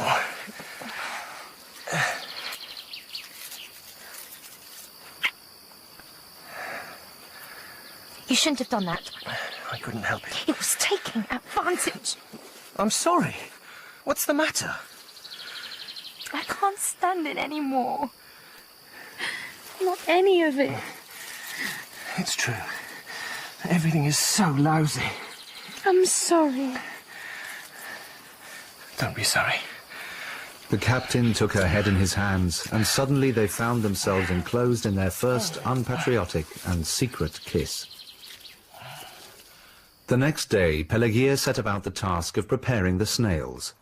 Drusilla had plenty of advice. What you've got to do is leave the snails overnight in a pot full of water with the lid on to prevent escape, and in the morning you have to wash them thoroughly. Then you heat them alive in water and wait for the froth and scum to appear on the surface. After 15 minutes, you have to pierce a hole in the back of each shell to let the devil out. Cocolius's wife had other ideas, and Stamatis's wife had other ideas all over again. Pelagia felt like throwing the snails onto the floor and stamping on them. Mr. Corelli! Mr. Corelli! Pelagia, glad of a distraction, went out into the yard where Carlo and the captain were smoking cigarettes. Corelli! Si, bellissima. I saw a great big spiky rust ball and I climbed all over it. What did she say? She says she saw a great big spiky rust ball and she climbed all over it. She's found a mine. Ask her if it was on the beach. Corissimo, was it on the beach? No. Corelli knew enough Greek to know the word yes, and he stood up suddenly. She could have been killed. It's a miracle she wasn't. Andiamo, Carlo. Sbrigati. It was a sphere the height of a man, studded with blunt spikes that made it look like an unnaturally gigantic horse chestnut. We'll have to cordon it off and explode it.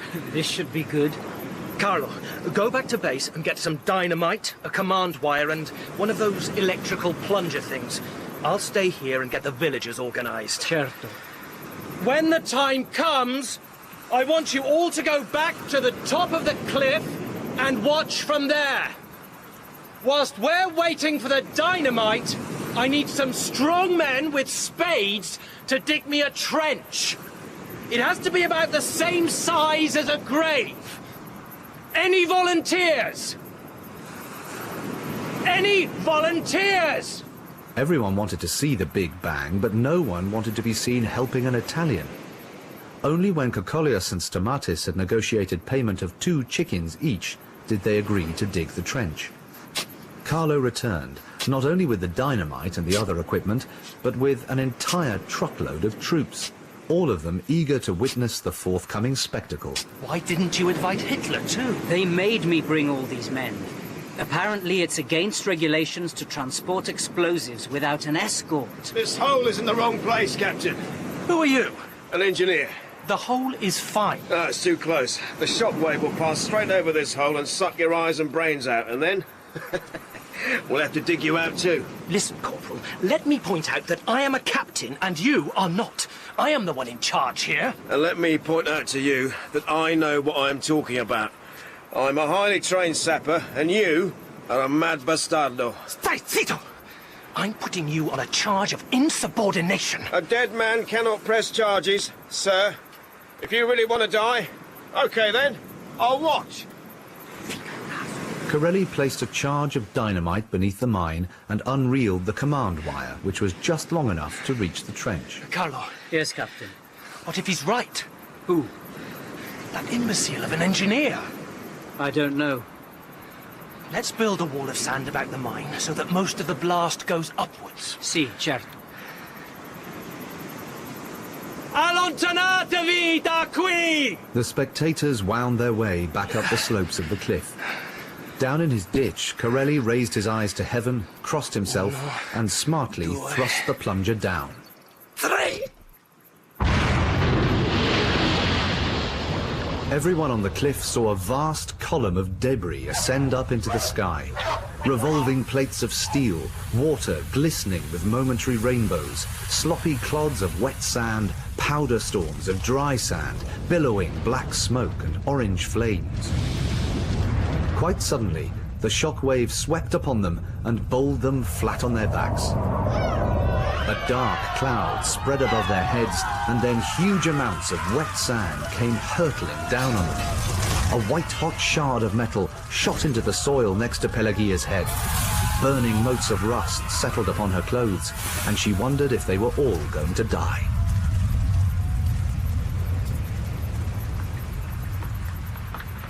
Eventually it ended, and a gentle rain of dry sand drifted out of the sky. The people slowly began to stand up. It was a carnival of weakened knees and tattered clothing. No one could recognize anybody else, and Italian and Greek peered into one another's faces, denationalized by grime. And then someone spotted the corpse of the smug engineer. It's the engineer. His head lay neatly severed and smiling from the rest of his body, guillotined by a disc of rusty and jagged steel. He died happy.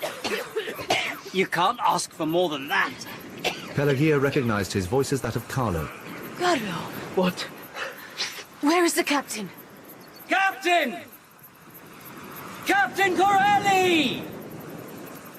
Corelli was indistinguishable from the wet sand. Floundering and failing to sit up, he looked like a monster from a film. Antonio! Are you hurt? Was it good? I missed it. It was a real sporacaccione of an explosion. Absolutely better than anything I've ever seen. I can't hear you. In fact, I can't hear anything. Corelli was deaf for 2 days and was afraid that he would lose his music forever. He was put on a charge by General Gandin because of the death of the engineer, and for acting on his own initiative without permission, for not handing over responsibility to the qualified authority, for reckless endangerment, and for conduct unbecoming to an officer. Pelagia? Pelagia, ma che hai? Whatever is the matter? They've taken my goat. My beautiful goat. Oh, Pelagia. I am so sorry. Oh, siete tutti bastardi. Thieves and bastardi. Tesoro mio, I swear on my mother's life I will find you another goat. Don't.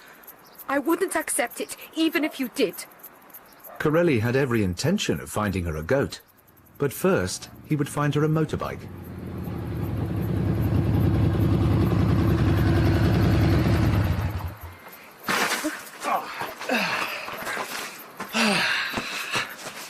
Where did you get that from? Gunther Weber? Gunther Weber has given you a motorbike. In exchange for some Parma ham and a bottle of Chianti. Vuol fare un giro? I don't think so. Pelagia. I've never been on one, and I'm not starting now. Corissimo. It's only got 2 wheels. It's bound to fall over. But it won't. That's the strangest thing. It doesn't always go in a straight line, but I'm getting the hang of it. Somebody might see us. Va bene. Tomorrow I'll bring you a helmet and goggles and a big leather coat. And then you won't be recognized. Is that a deal? No. But the next day, they met round the bend of the road, and Pelagia hurriedly put on her disguise.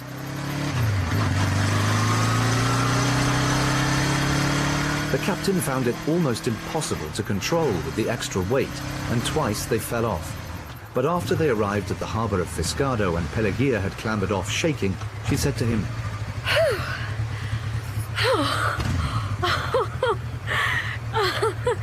You were right, Antonio. Really? It is glorious to ride a motorcycle. They went to places where Pelagia could not have been known, and to places that were deserted. They discovered a ruined shepherd's hut, so old that the floor had sunk into the earth. What do you think? It's nice. It's no palace. It's perfect. They became lovers in the old-fashioned sense. He loved her too much to jeopardize her happiness, and she in turn had too much sense to throw caution to the wind. Calma del cuore, spirito dell'alma, sempre constante t'adorerò, adorerò, t'adorerò, sempre constante t'adorerò.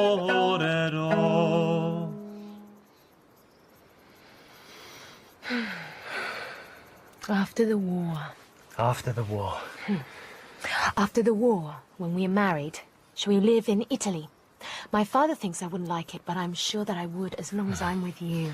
After the war, if we have a girl, I want to call her Lemoni. After the war, if we have a son, we've got to call him Yanis. I'll speak to the children in Greek, and you can speak to them in Italian. After the war, I'm going to write a concerto and dedicate it to you. After the war, I'm going to train to be a doctor, and I don't care if they don't let women in. I'm still going to do it. After the war, I'll get a mandola so that I can play viola music. After the war, I'll love you forever. Donna non vidi mai, simile a questa, adile io A few days later, at the summit of Mount Enos, Alekos the goat herder rose from his bed at dawn.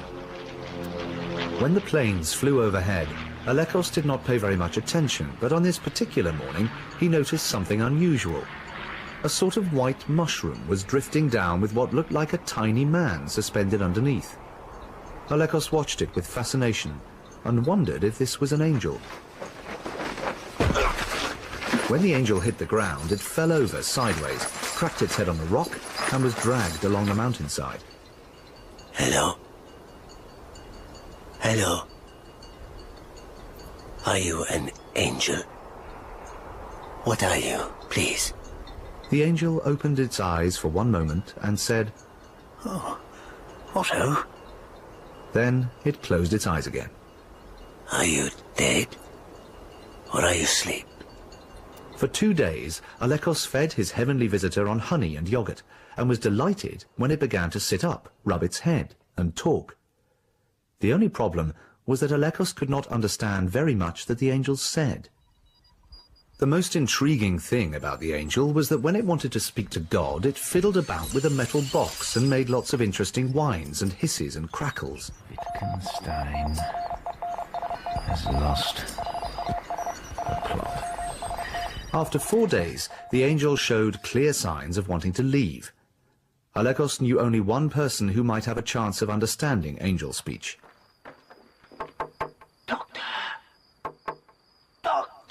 It was 3 o'clock in the morning when Dr. Yanis was woken by a gentle tapping on his window. When he rolled out of bed, he saw Alekos, which was surprising enough, and a very tall, fair-haired man in complete mainland festival dress, the Fustanella of Evzone. I've brought you an angel. An angel? He fell from the sky. Oh? Why did you bring him to me? I knew you'd know what to do. Where are you going? I have to get back to my goats. Panios. Dr. Yanis. Sire, my of your gentillesse, by the leave of Yao, will I spake in privity of certain thing. What?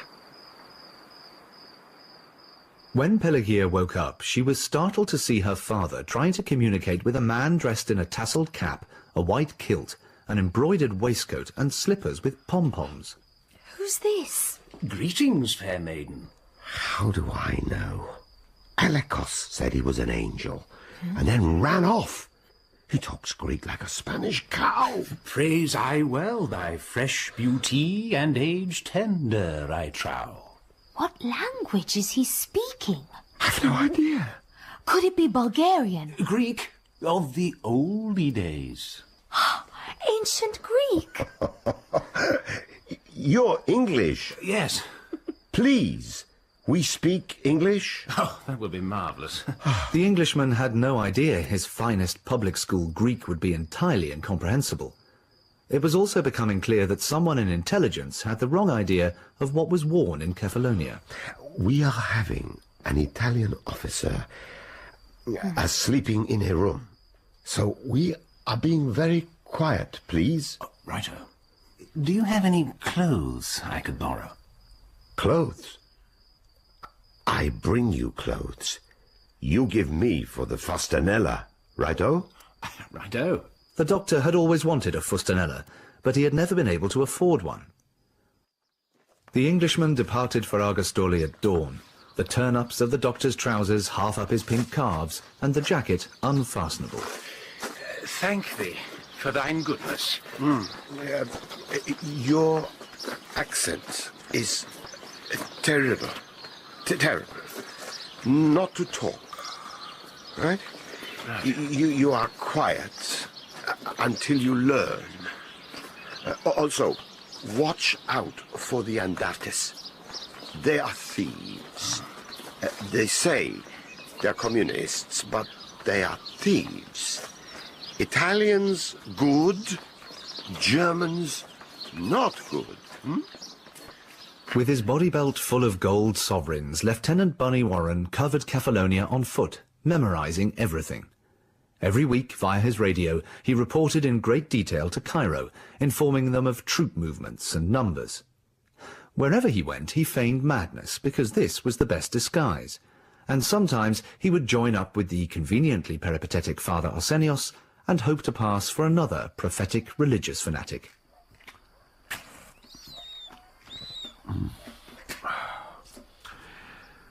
Because the island of Cephalonia is a jewel, it has, since the time of Odysseus, been the plaything of the great, the powerful, the plutocratic, and the odious.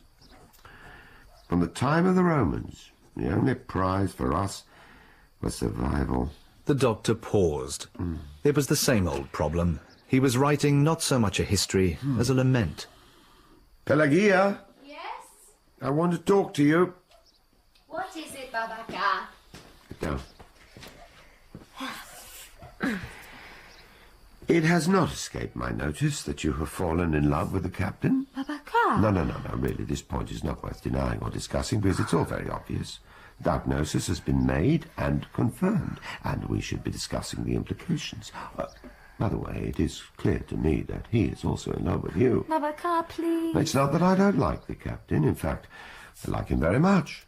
But you must remember that you are betrothed to Mandras. You do remember that? Yes. And technically the captain is an enemy, is he not? Yes. Can you conceive the torment that would be inflicted upon you when they judge that you have renounced the love of a patriotic Greek in favor of an oppressor? I'm not telling you to be ashamed, but imagine if you got pregnant. Baba! No, stop pretending to be shocked. Who knows what one might do in a moment of passion? Oh. What do you think would happen?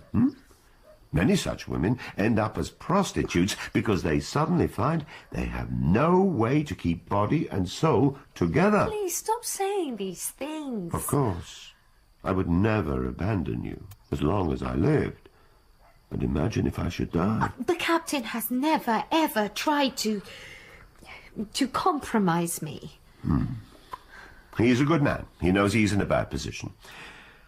Pray for the liberation of the island, because then everything is possible. And Pelagia, Yes. don't let anything I have said diminish you. I did not intend to upset you, only to warn you not to make a mistake.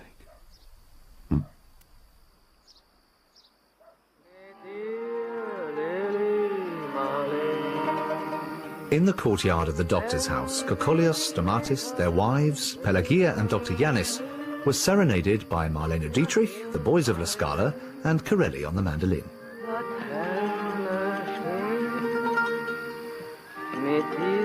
The German Lieutenant Gunther Weber was also present. He had lent both his voice and his gramophone to the boys of La Scala.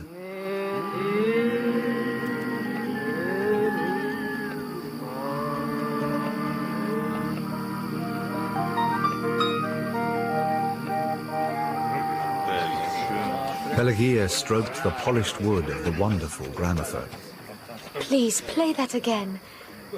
It was so beautiful. Do you like the gramophone? Of course. It's lovely. When the war has ended, when I go home, I will leave it with you. Do you mean it? Of course I mean it. Oh, thank you, Gunther.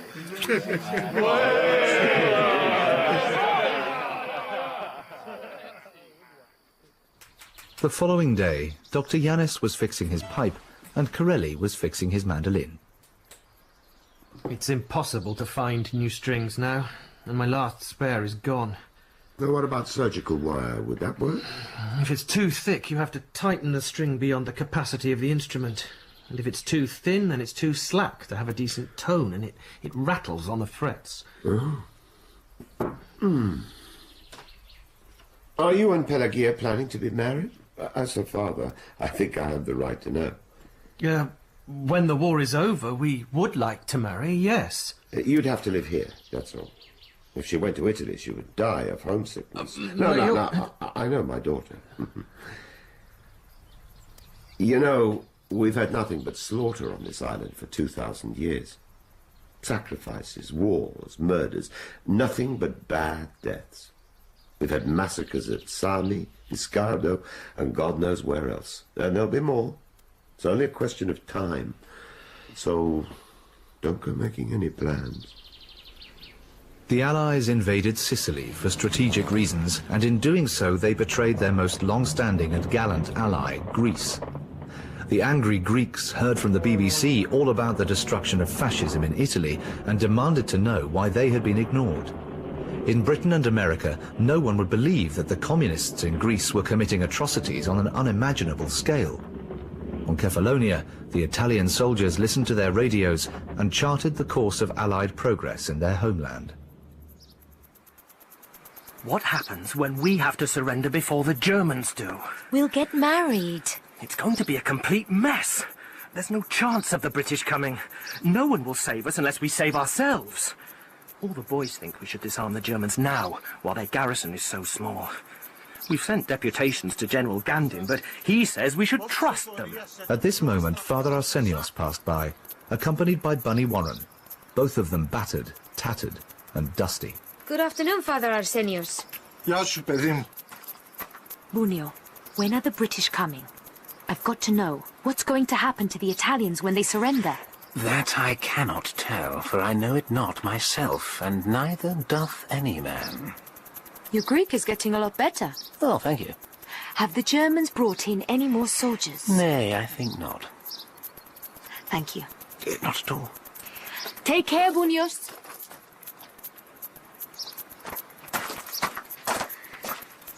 Don't worry. Everything will be all right. Are you serious? You go and ask the opinion of a religious madman, and you expect me to believe it? I wasn't asking the priest. I got it from the other one. Who is the other one? Do you remember how fat the priest used to be? At this point, Pelagia thought it wiser to change the subject. Father Arsenios was in fact saved by the war. His agonies of self-revulsion fell away, his greed and indolence, his alcoholic excesses fell behind him, and it was as if he had grown taller. he discovered within himself the gift of prophecy. He set out on foot, laden with nothing but an olive-wood cross that would serve him as a staff. From the lentisk bushes and the cypresses of the north to the shingle sands of Scala in the south, Arsenios trudged and sermonized. The Italian soldiers provided Arsenios and his dog with bread and water and scraps and olives, and in monasteries he was cared for by nuns and monks. But the hard nights in caves and the meagre diet, the 2 years' relentless tramping, caused his ample flesh to fall away, until his vast black robes flapped about his body. For the first time in his life, he found peace and was happy with himself. Of fire and burning with brimstone! At the beginning of August, the Germans landed many more troops on the island of Cephalonia. For the next month, they prepared for war with the Italians, while the Italian General Gandin refused to order counter-preparations. Gandin did not believe that the Germans would attack, because he could not believe they would be so dishonorable. Why doesn't he order us to be ready? Because he trusts the Germans, Carlo. He's an idiot. Yes. On the 3rd of September 1943, Marshal Badoglio signed a secret armistice with the Allies. It was September the 8th when Carlo was listening to the radio, trying to find a signal. Badoglio of the Italian army has ordered that all aggressive acts by Italian armed forces against the forces of the British and the Americans will cease at once everywhere. They must be prepared to repel attacks from any other quarter. Outside, the bells of the island began to ring with the impossible hope of peace. The ringing spread to Argostoli, Lixouri, Solari, Dorizata, Assos. General Eisenhower himself has said that all Italians who now act to help eject the German aggressor from Italian soil will have the assistance and support of the Allies. Prime Minister Churchill has confirmed his support for Antonio! Antonio, it's all over, and the Allies have promised to help us. It's over! Oh, Carlo! Carlo! Bravissimo! Put me down! Calmati! The Allies don't care about us! Oh, Dio! Oh, merda, Carlo! You don't know your own strength! You have killed me! They'll help us. You'll see. Oh, Carlo, we've got to help ourselves. If we don't act now, it'll be too late. That night, the Italian warships in the harbours of the island slipped anchor and fled for home. They did not tell anyone they were going, and they did not take with them a single evacuee. Corelli waited at the telephone for orders, and when none came, he fell asleep and dreamed about Pelagia. Sì, pronto, Captain Corelli. This is a message from General Gandin's office. Yes? The General says you are to stay calm and not attack. What? Do not attack. I repeat, do not attack. I, Carlo Piero Guercio, am so full of rage I can hardly speak.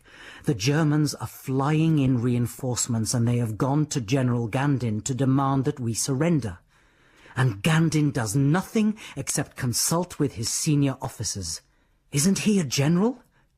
Isn't it for him to decide and to act quickly? Doesn't he listen to the radio? Is he the only one who doesn't know that the Germans are looting and slaughtering Italy? Hasn't the government ordered us to take the Germans and disarm them? Why does Gandin ignore the will of the Prime Minister and the King? Dottore, Pelagia, I have something important to ask. What is it? Will you look after my mandolin? We have the perfect place for it, Pelagia. Here. What are you doing?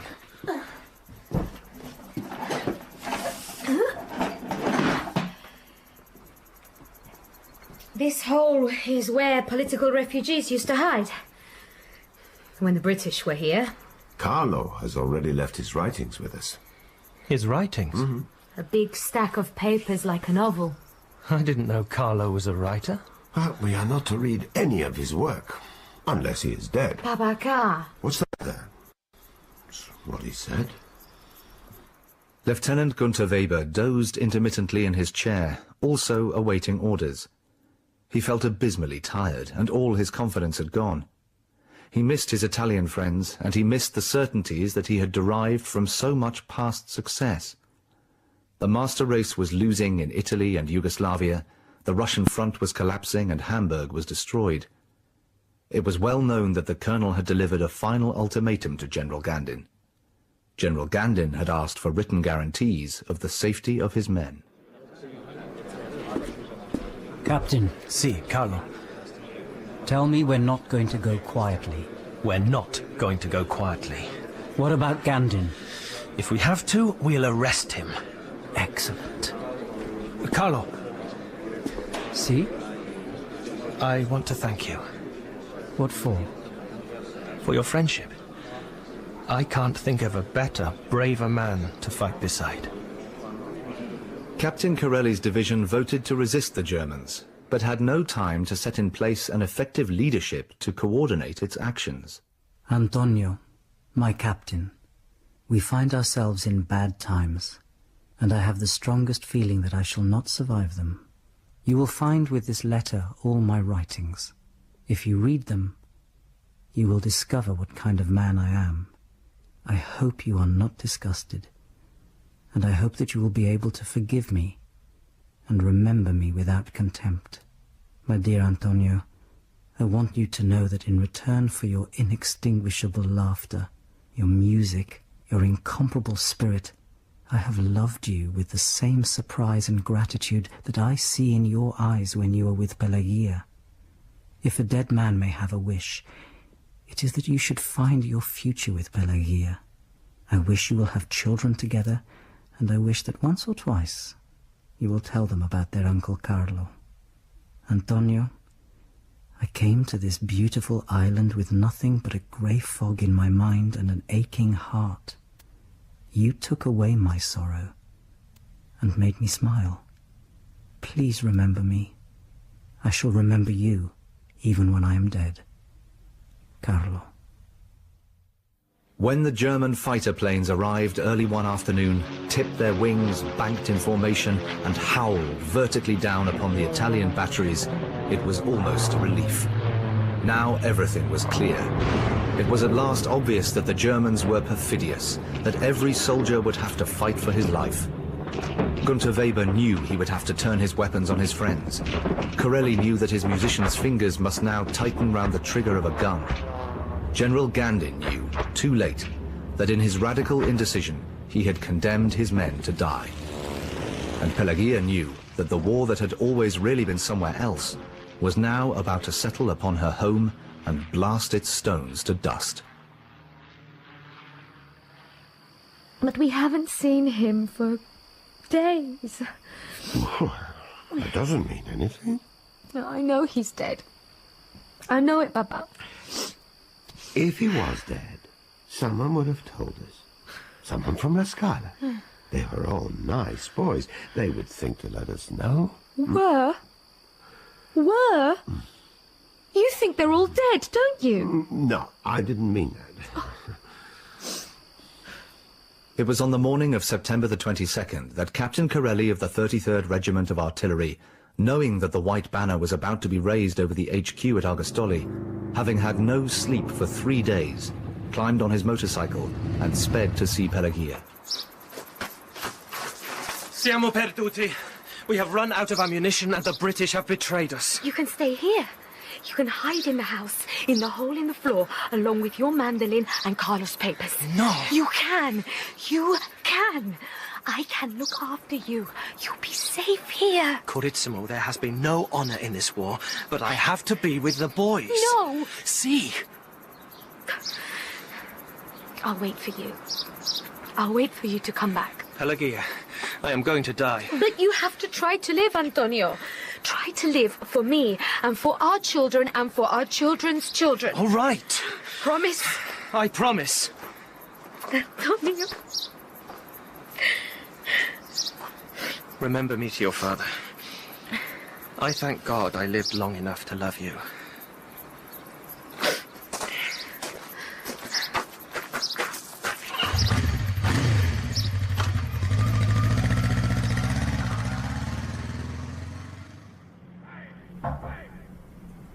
Lieutenant Weber, what can I do for you? Major, I must request that this mission be assigned to someone else. I cannot, in all conscience, carry it out. Why ever not? It is against the Geneva Convention to murder prisoners of war. It is also wrong. They're not prisoners of war. They're traitors. They've turned against their own legitimate government, and they've turned against us, their allies, by legally constituted treaty. To execute traitors is not against the Geneva Convention, as you well know. With respect, the Italian government may be established or repealed by the king, Herr Major. The king has established Badoglio in government, and Badoglio has declared war.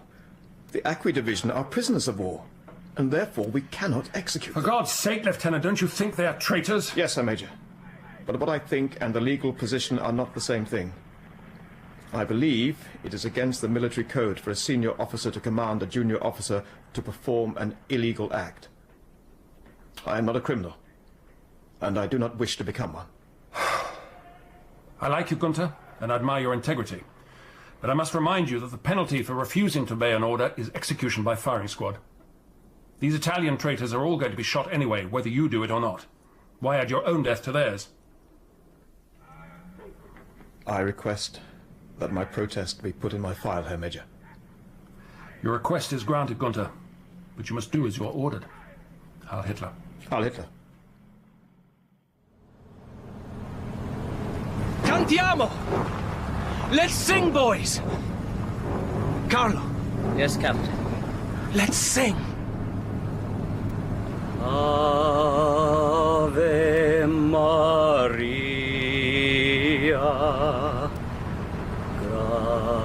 gratia plena. Pray for us sinners now and at the hour of our death.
When the truck arrived, Gunther Weber's knees began to buckle.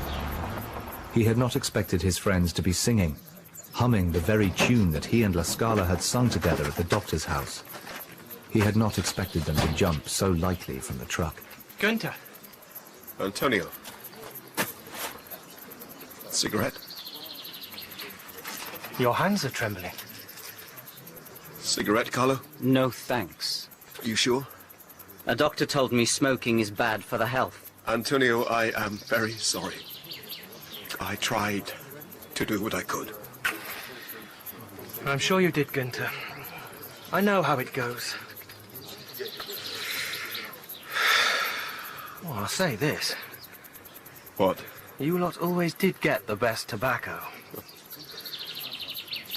Forgive me? You will never be forgiven. I forgive you, Gunther. Why, Antonio? If I do not, then who will? Oh. Goodbye, Gunther. Bye, Captain. Corelli shook Gunther's hand briefly and then released it. He linked an arm with Carlo and smiled up at him. My legs are shaking. Mine too. Really? Of course.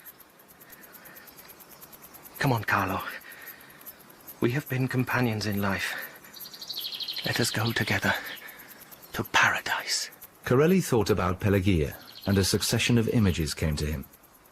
Pelagia chopping onions and wiping tears from her eyes and then smiling. Pelagia combing Cypsina, Pelagia striking him when her goat was stolen, Pelagia being delighted that first time he had played Pelagia's march, Pelagia kissing Gunther Weber on the cheek at the offer of the gramophone. Herr Lieutenant, we can't delay. Very well. The victims were not lined up against the wall, or blindfolded, or faced away, or faced forward. Many were on their knees, praying or weeping. Some stood, smoking as if they were at a party. Carlo stood next to Corelli and resolved to die a soldier's death.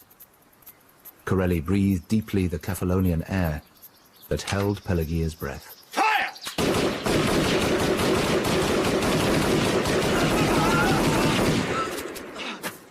What no one saw, not even Weber, was that at the order to fire, Carlo had stepped smartly sideways like a soldier forming ranks. Antonio Corelli found in front of him the titanic bulk of Carlo Guercio, his wrists painfully gripped and himself unable to move. Carlo stood unbroken as one bullet after another burrowed into his chest. When his lungs filled up with blood, he held his breath and counted. 1, 2, 3. He reached 30 and then looked up at the sky. A bullet caved the jawbone of his face and flung him backwards.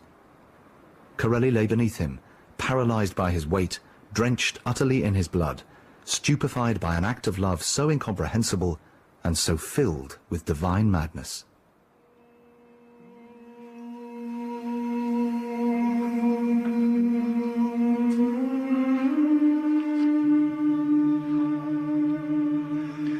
In Captain Corelli's Mandolin by Louis de Bernières, dramatized by Katie Hims, Pelagia was played by Celia Mayras, Captain Corelli by Daniel Philpott, Dr. Yanis by Stephen Greif, Carlo by Anthony Pasela, Mandras by Chris Pavlo, and the narrator was Tom Goodman Hill.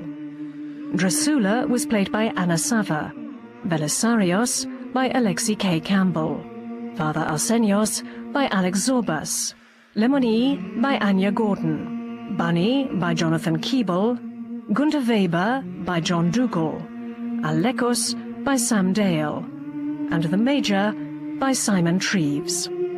Original mandolin music was composed and played by Alison Stevens, and the songs of La Scala were sung by the BBC Singers. The director was David Hunter.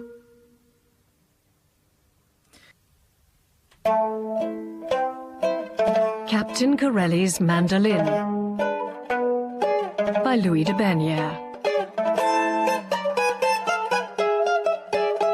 Dramatized by Katie Hims. Earthquake. Fire!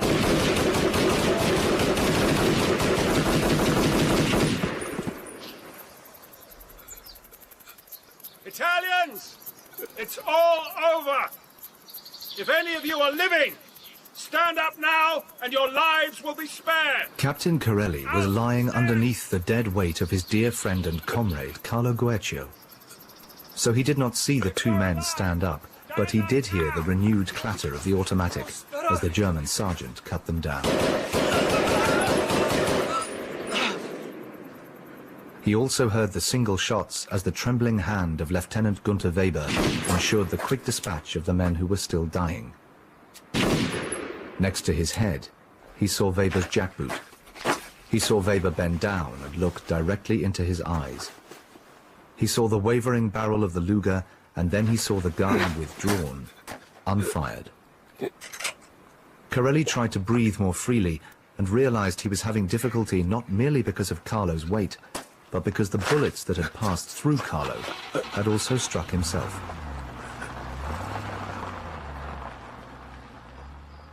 It was not until the evening that Belisarios came across the dead Italian soldiers.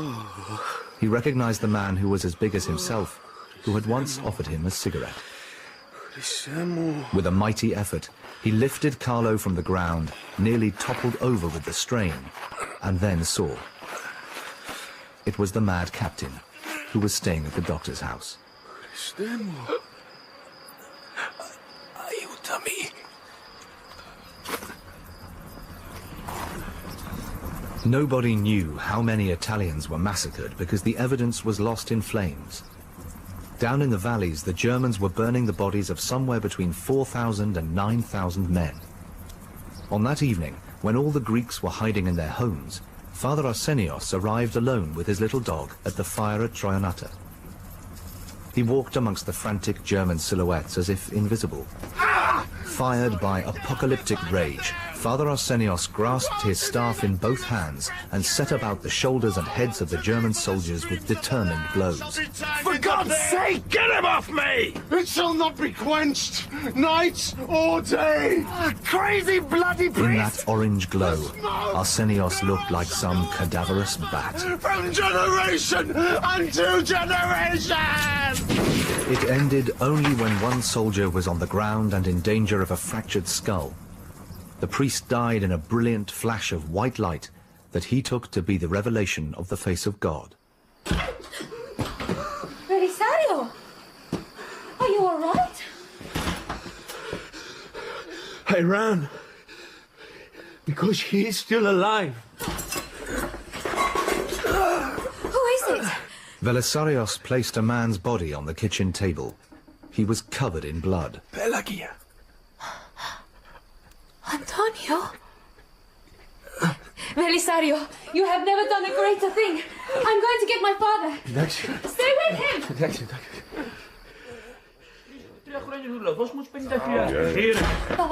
It was the first time that a woman had ever entered the cathedral. What are you doing here? We have to go. Yes, yes. You can't just walk in, Pelagia. You don't understand. I know I brought you up to be independent, but you go too far. We have to hurry. Well, where are we going? Come on, home. I'm coming. Doctor, what do you think? It would be kinder to kill him. Don't say that. Don't say that. We're going to save his life. I don't know if we can. We have to. So water was set to boil, and the shreds of the captain's uniform were gently clipped away. Pelagia frantically tore in strips not only her own sheets, but those of her father. Can I help you with that? Yes, please. Pelagia, fetch me a bottle of spirit. I'll fetch every bottle in the house. What am I supposed to do? I'm not a surgeon. I have no cap, no gloves, none of this penicillin I've heard about. Just shut up and do it. He has 6 bullets in his chest, 1 in the abdomen, 1 through the outer flesh of his right arm, and an ugly but insignificant crease across his cheek. But it is a miracle he was not more wounded. And you would have killed him out of kindness. Pelagia, it is not as bad as I feared, but it is still hopeless. Babaka? What? She wants only good news. Exactly. There will be fragments of uniform in these holes, pockets of air punched inward by bullets. There'll be splinters of rib that I won't be able to locate. Osteomyelitis could set in. There might already be hemothorax. That's the spreading of blood. I know what hemothorax is. All right, good Can for we you. just get on with it? I need a drink. Babaka. Just a mouthful. Belisario? Oh, thank you.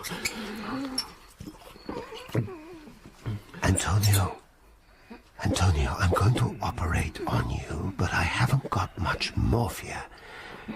Belisario, can you hold the captain's head? Of course. Pelagia, Yes? can you give the captain a drink? Yes. What are you doing now? Preparing a gram of morphine. Pelagia, do the wounds on his face and arm. Clean them up, cut away the shreds. Disinfect them and sew them up. Oh, and we'll need more boiling water, lots of it, and wash your hands, especially under the nails. Pelagia discovered in the next hour the exact enormity of what she had asked her father to do. Her hands trembled, and she could hardly bring herself to touch his wounds. She was horrified when she saw her father actually cutting wide holes around the bullet wounds. Baba, Yes. what are you doing? It's called debridement, and I don't like it either, but it works. So if you don't like it, don't watch. I'm taking away all the damaged I flesh. think I'm going to be sick. First, the abdomen. The bullet is not far beneath the surface. Here. How do you account for this? Account for what?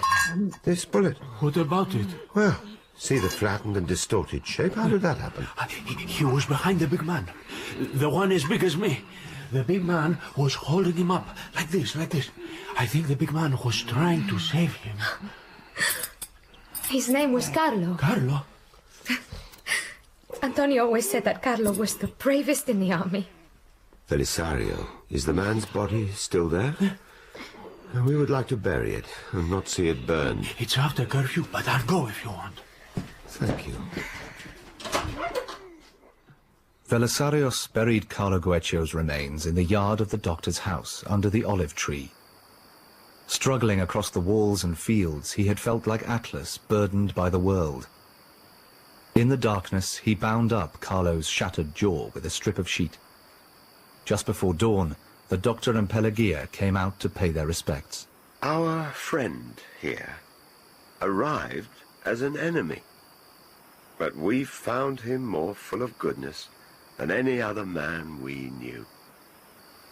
We remember that his many decorations were for saving lives and not for destroying them.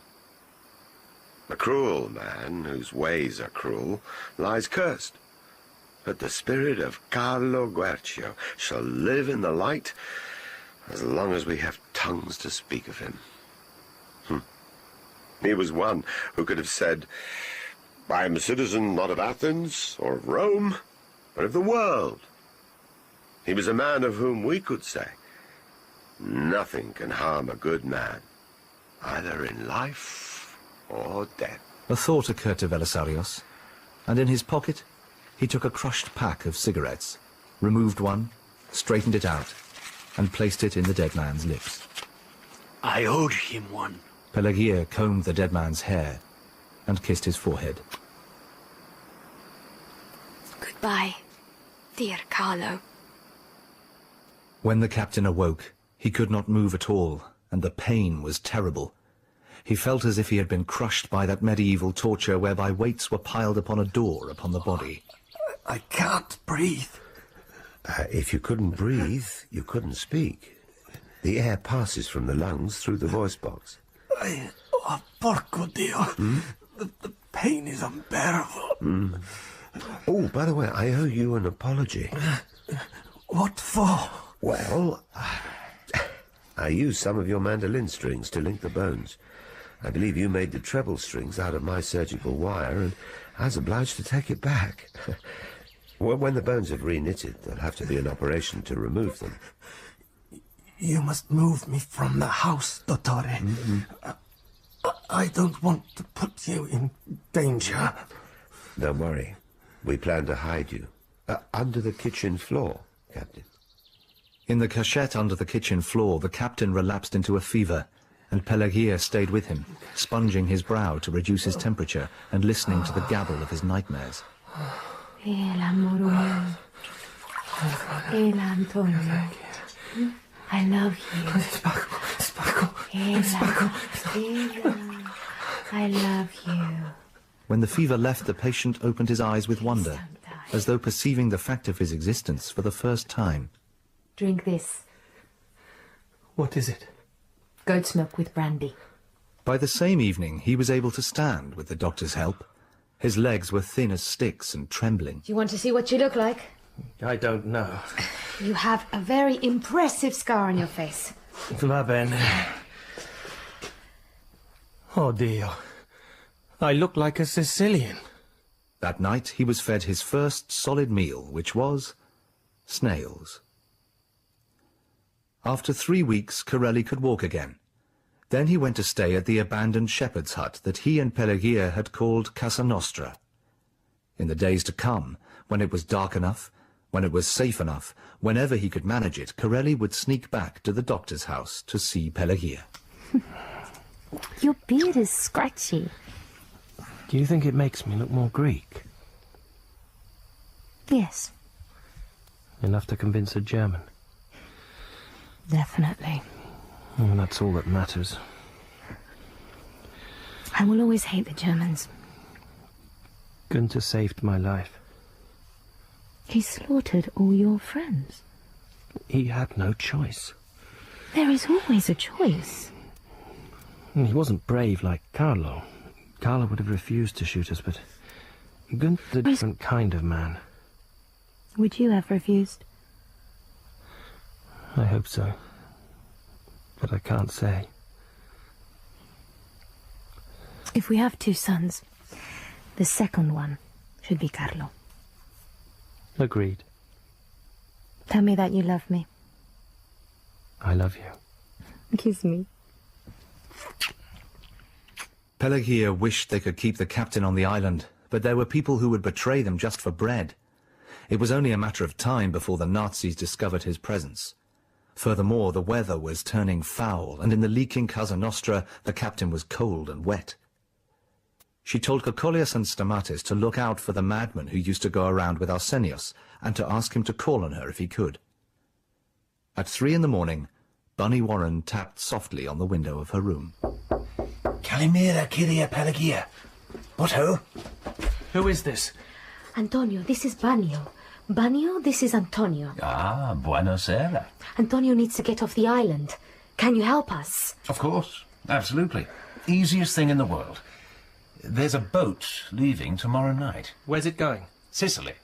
This time, Corelli did not go back to Casa Nostra before dawn, but stayed with Pelagia by the doctor's consent.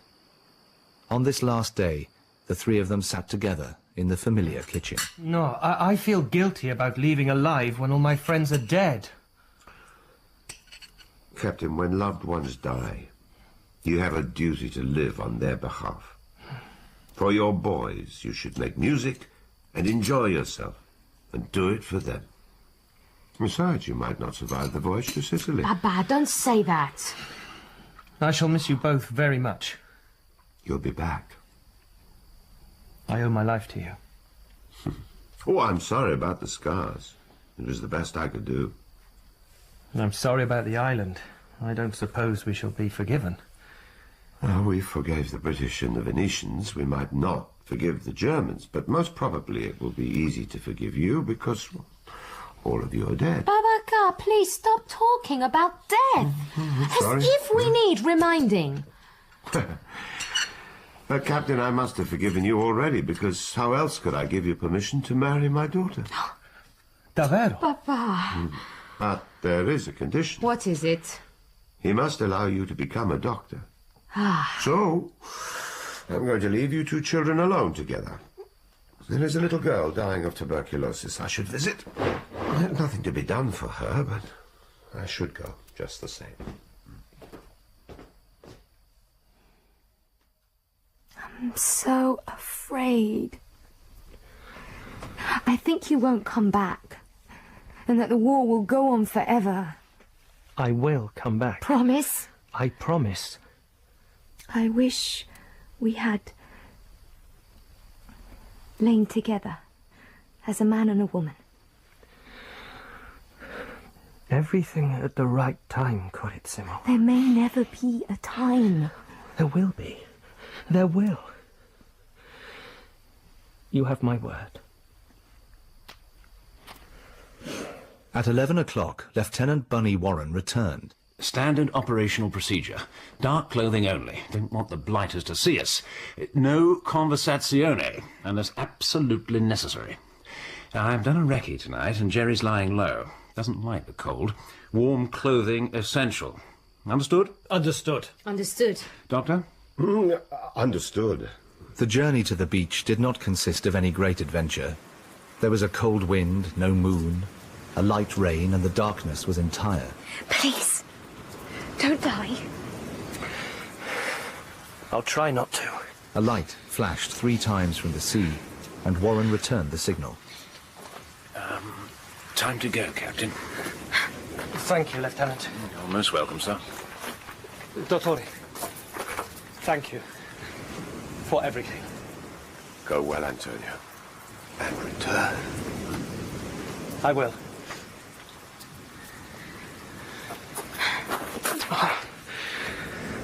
From your lips to God's ears. Goodbye, Antonio. After this, he plunged through the black waves and clambered aboard, vanishing into the darkness like a ghost. The German occupation lasted for 1 year, and there is little to say, except that it caused the islanders to love the Italians they had lost. Gone were the football matches and the Neapolitan songs and the sentimental arias, the charming chicken thieves and the wild individualists.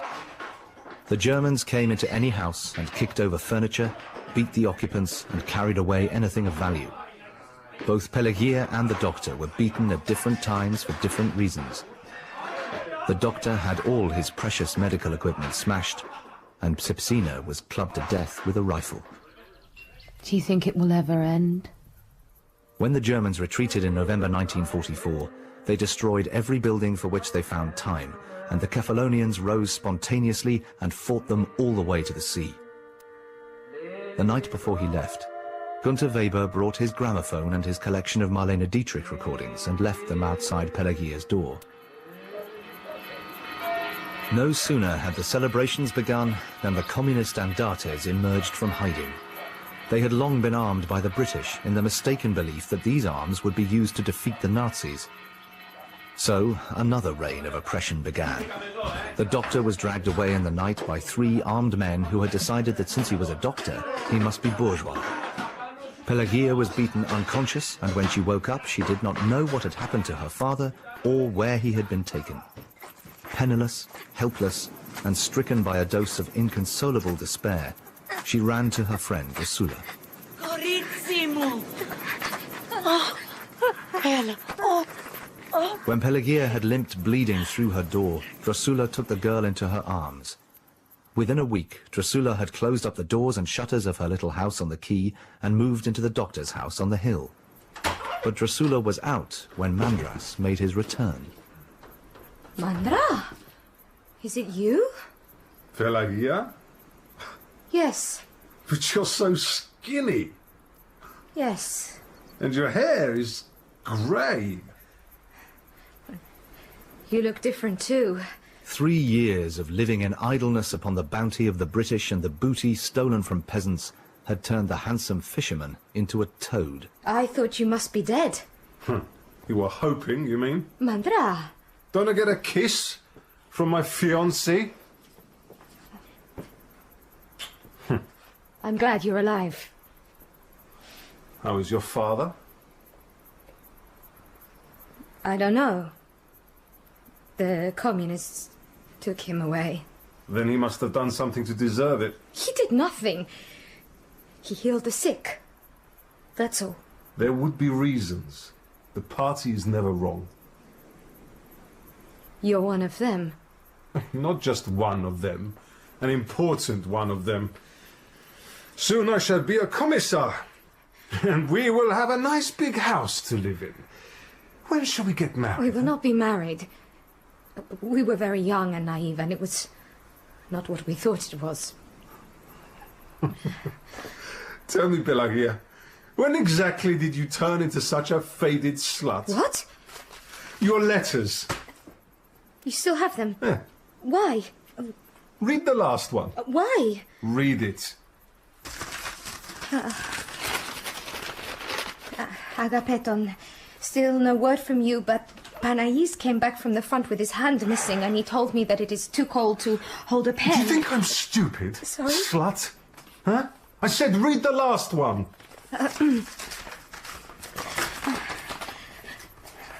Agapeton, I miss you so much. I shall read it. Mandra, please. Huh? You never write to me, and at first I was sad and worried. Now I realize that you cannot care, and this has caused me to lose my affection also. I want you to know that I have decided to release you from your promise. Yes, I can read. I can read, and this is what I found in the letters I have been carrying next to my heart. It's strange, but when you read this letter to me once, I seem to recall that it said something different. I didn't want to hurt you. I'm sorry. But at least you know the truth now. The truth is that you are a whore. I want you to leave. The truth is that you have an Italian fascist fiancé. Please, leave. Is this what I've been fighting for? Huh? The violation of women was something that now came naturally to Mandras. It was some irresistible reflex acquired in the last 3 years. Pelagia fought. Her nails broke in his flesh. She flailed at him with her hands, knees and elbows. Mandras slapped her repeatedly about the face in an attempt to subdue her. When the derringer fell from her pocket, Mandras did not see it. Yeah.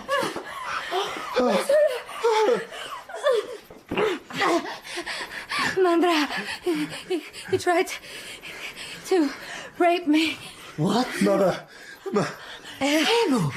Mandra! She shot me. I was defending myself. My shoulder hurts. Get out! Mother, she was... How dare you? Let me explain. How can you explain this? Things got out of hand. Fascist, Nazi, rapist!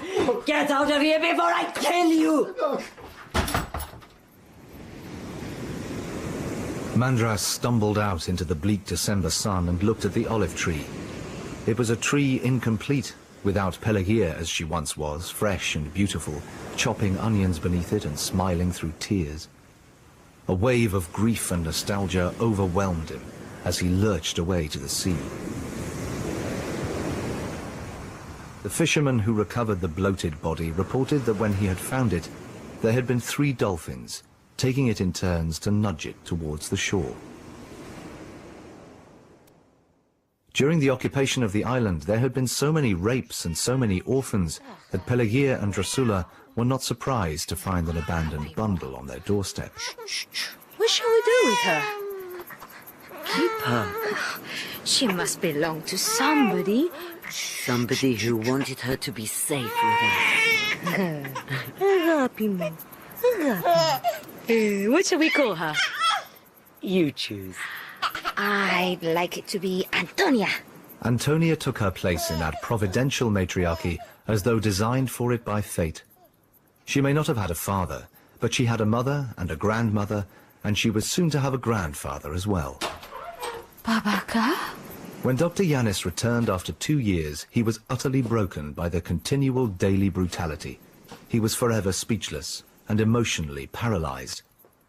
But when he walked into the kitchen, the first thing he did was bend down and kiss the child Antonia on the head. Babaka, I can't believe it.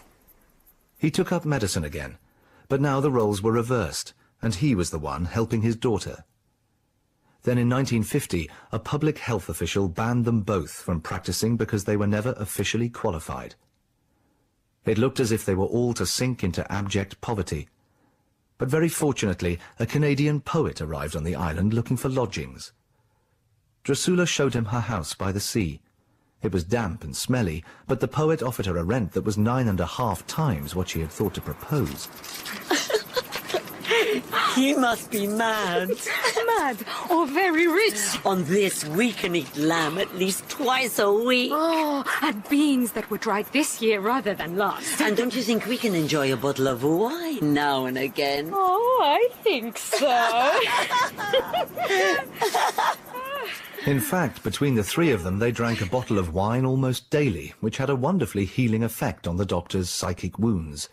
At length he smiled and laughed again, even if he never spoke. Come and play! Come and play now! During all this time, Pelagia became convinced that Antonio Corelli was dead. She also became convinced that ghosts really did exist. It happened for the first time in October 1946. Pelagia was standing outside the house with the infant Antonia cradled in her arms. Something made her look up, and she saw a figure dressed in black standing, looking at her. Thin and bearded though he was, she saw clearly the scar on his cheek and the same brown eyes. Excited beyond joy, she put the baby down to run to him, but when she looked up, he had gone. Antonio! Antonio! Antonio! She stood watching and calling until her throat hurt and tears blinded her eyes. The following morning, she found a single red rose on the ground above where Carlo Guercio lay. The same ghost appeared at the same place in 1947, and every year, at roughly the same time thereafter.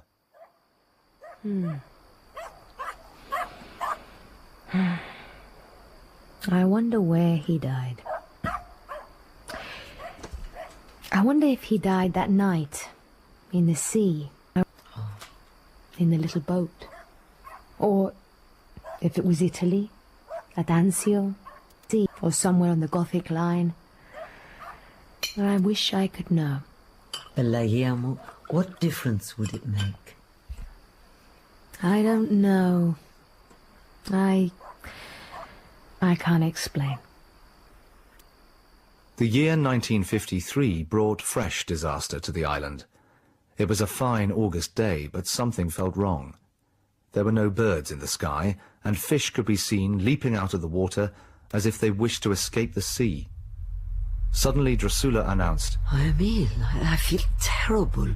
Something is happening to my heart. Mama, I've got to get out of here! Antonia ran outdoors, and the very next moment the earth erupted with a stupefying roar. Dr. Yanis emerged from his room and spoke for the first time in years. Get out! Get out! It's an earthquake! Save yourselves! Save yourselves!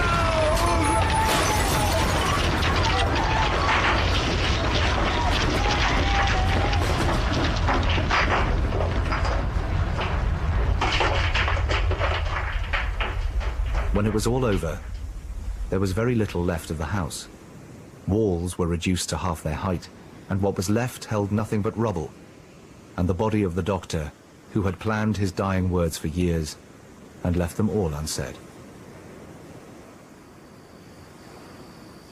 I should have tried to drag him out! If you had, you would have died. But you don't know that! You don't know that you would have lived. It would have been better to die trying! Would it have been better to leave Antonia without a mother? I don't know! I don't know! I only know that I deserted my own father in his hour of greatest peril! He was 70 and he owed God a death. Oh, don't be so ridiculous! He saved our lives. It was a good death, Pelagia. But Pelagia fell into a morass of self-recrimination and remorse. She neglected her appearance and her household tasks, preferring to sit by his grave, chewing her lips until they bled. The trouble is that she lost someone she loved during the war, and this extra death has made it all boil over. Is that the ghost? Yes, that's the ghost. I don't think I can take much more. Me neither. Drusilla and Antonia came up with a plan. I had a very interesting dream last night. Oh, really? Do tell me about it. I dreamt that your grandpa told me that he wants your mama to write the history of Cephalonia that got buried in the earthquake. To get it done for him. Did you hear that, Mama? Description: beloved father and grandfather, faithful husband, friend of the poor, healer of all living things, infinitely learned and courageous. Then she went to Augustoli and bought paper and pens. The half-forgotten island of Cephalonia rises improvidently and inadvisedly from the Ionian Sea. It is an island so immense in antiquity that the very rocks themselves exhale nostalgia. Pelagia had read through the manuscript so many times that all the old phrases rolled easily into her head. Drusilla and Antonia spied on her sitting at her table in a scholarly attitude. They crept away and danced. We did it! We did it together! After this time, Pelagia virtually became the doctor. Just as he had done throughout his life, she did virtually nothing about the house, leaving it all to the women. As she wrote, she discovered her own passions, and out onto the pages there soared thundering condemnations and acid verdicts to rival the doctor's own. The joy of it transformed her, and the project kept her busy up until 1961.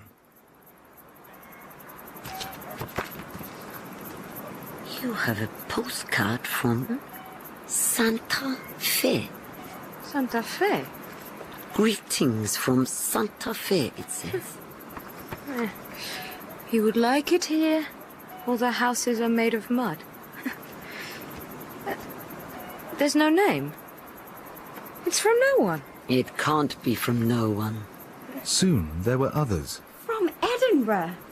It says, the wind at the top of the castle knocks you off your feet. They came from Rio de Janeiro, Cape Town, London, Moscow, Madrid, Calcutta, always a short message, always no name. Pelagia wondered if they could be from her father's ghost. Her second thought was that they had come from Antonia. You've got a secret boyfriend. Oh, be You've got a quiet, secret boyfriend. By this time, Antonia was 17 and beautiful, and she had a not-so-secret boyfriend of her own, a 32-year-old radical lawyer called Alexei, who was short and clumsy, and not beautiful at all. Alexei has asked me to marry him, and I said yes. I thought you said you were never going to get married. I changed my mind. What if you change your mind about Alexei? And then it'll be too late, and you'll spend your life full of regret, Of course, Pelagia was thinking of her own mistaken engagement to Mandras. The marriage went ahead anyway, and Pelagia rapidly grew to adore her new son-in-law. If you have a boy, you must call him Yanis. Okay.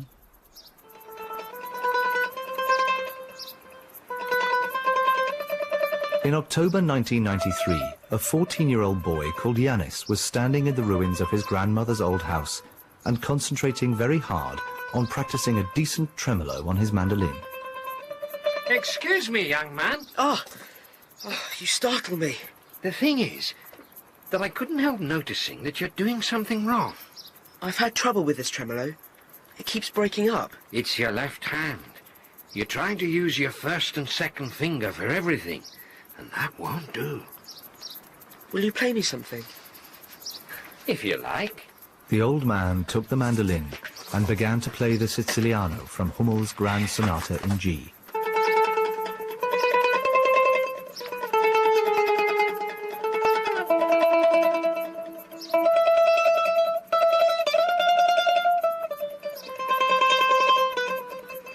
Madonna Maria!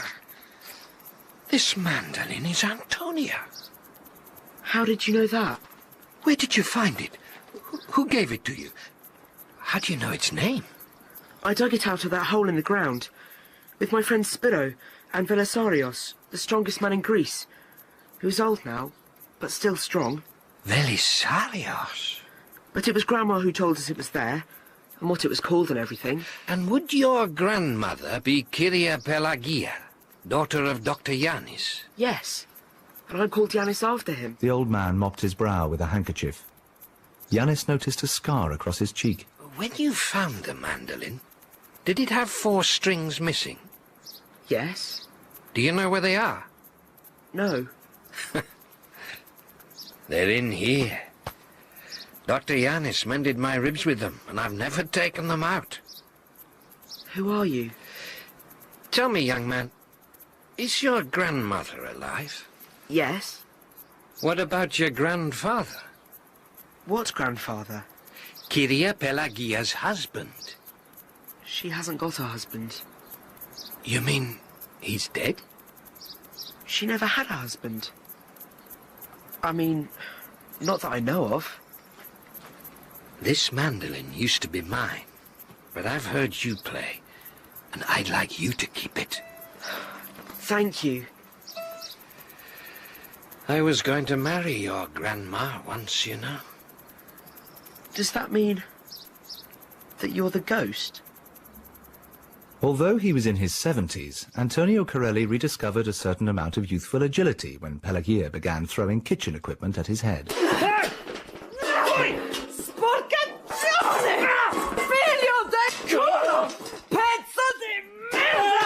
All of my life waiting, all of my life mourning, all my life thinking you were dead, and you alive, and me a fool. How dare you! I told you! I thought you were married. Married? Married? No such luck, thanks to you. I came back for you. In 1946, I came round the bend, and there you were with your little baby, and you looked so happy. Couldn't you have asked? Couldn't you have said, excuse me, but is that your baby? Please stop throwing things at me. Did you think what it meant to me when I ran to you and you disappeared? Did you think about my heart? I came back every year. Or did you ever see a husband? No. Oh, you should have died and left me with my fantasies. How can you bear to look at me now? What do you mean? Oh, It's all right for you. Men don't degenerate as we do. I mean, you look the same, but old and thin. I look like someone else. I mean, no, I know it. I wanted you to remember me as I was. You're forgetting that I came to spy on you. If you see things happen gradually, there's no shock. To me, you are just the same. So, where have you been living all this time? For the last 25 years, in Athens, because I didn't want to be Italian. I'm a Greek citizen now. A Greek citizen? What are you laughing at? Just the idea of it. You, as a Greek.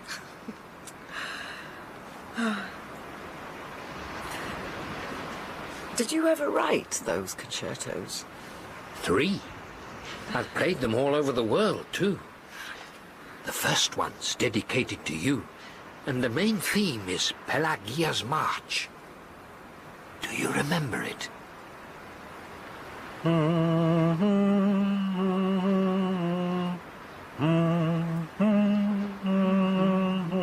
Yes, of course, I remember it. Everything here has changed so much. It used to be so pretty. Now everything is concrete. And we have electricity, and telephones, and buses, and running water and sewers, and refrigerators. And the houses are earthquake-proof now. Is that so bad? It was a terrible earthquake. Yes, it was. When they asked for volunteers, I came straight away. What? And I had a terrible experience. I saw Carlo's grave open. His body. Little scraps of uniform and the bones smashed. Antonio. Oh, how dreadful. It was a sad day. You never read Carlo's papers, did you? No. Come back to the house and eat something with us, and I'll give you his writing. All right.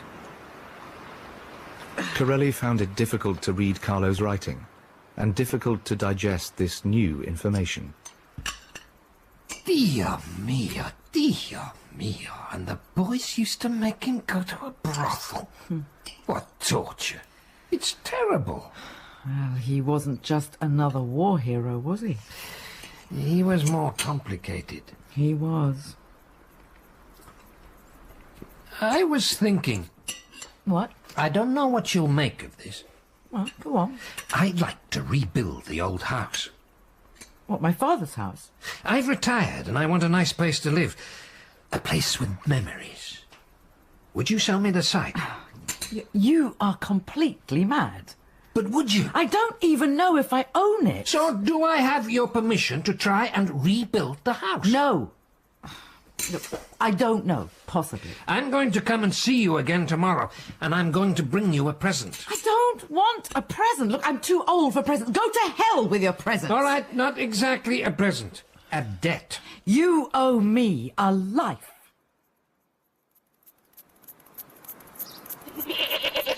What are you doing here with that? I promised you a goat, remember? When yours was stolen. At my age, the last thing I need is a goat. I don't care if you want it. I promised it, and here it is.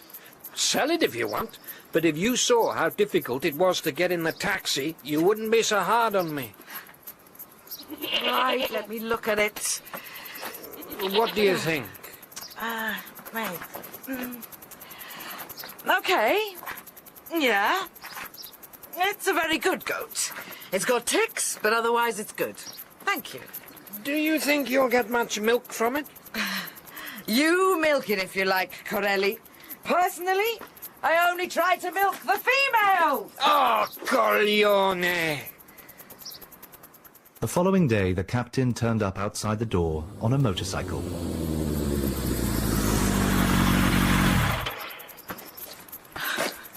Now, you really have lost it. We're going to see if Casa Nostra is still there. Just like in the old days. What, do you really think I'm going to travel on a thing like that? Why not? Casa Nostra could never have survived the earthquake. I hired it specially. It's not as nice as the old one, but it goes very well. Oh, Tim, I'll go back to Athens. Oh, you are a lunatic. As they veered perilously along the stony roads, she clung to his waist, white-knuckled with terror. A venerable grey moped chugged and popped its way past them. It was adorned with not one, but 3 girls, all dressed in the briefest of white dresses. Corelli heard a melody in his head, something joyful that captured the spirit of Greece. In composing it, he would only have to think of driving along with Pelagia in search of Casa Nostra, and passing 3 young girls in the first flowering of beauty. The one driving the moped had her feet up on the fuel tank. The second was redoing her lipstick with the aid of a small pink mirror. The third was facing backwards, and she had a deeply serious expression on her face as she immersed herself in a newspaper and with elegant fingers tried to prevent the pages from flapping away in the breeze. In Captain Corelli's Mandolin by Louis de Bernières, dramatized by Katie Hims, Pelagia was played by Celia Mayras, the older Pelagia by Mia Soterio, Captain Corelli by Daniel Philpott, and the older Corelli by Sean Baker. Dr. Yanis was played by Stephen Greif, Drusilla by Anna Sava, Mandras by Chris Pavlo, and the narrator was Tom Goodman Hill. Belisarios was played by Alexi K. Campbell, Father Arsenios by Alex Zorbas, Annie by Jonathan Keeble, young Antonia by Anya Gordon, Antonia by Faye Castello, and young Yanis by Thomas Brownlow. The Major was played by Simon Treves, and the soldiers by Jot Davis and John Dougal. Original Mandolin music was composed and played by Alison Stevens. The director was David Hunter.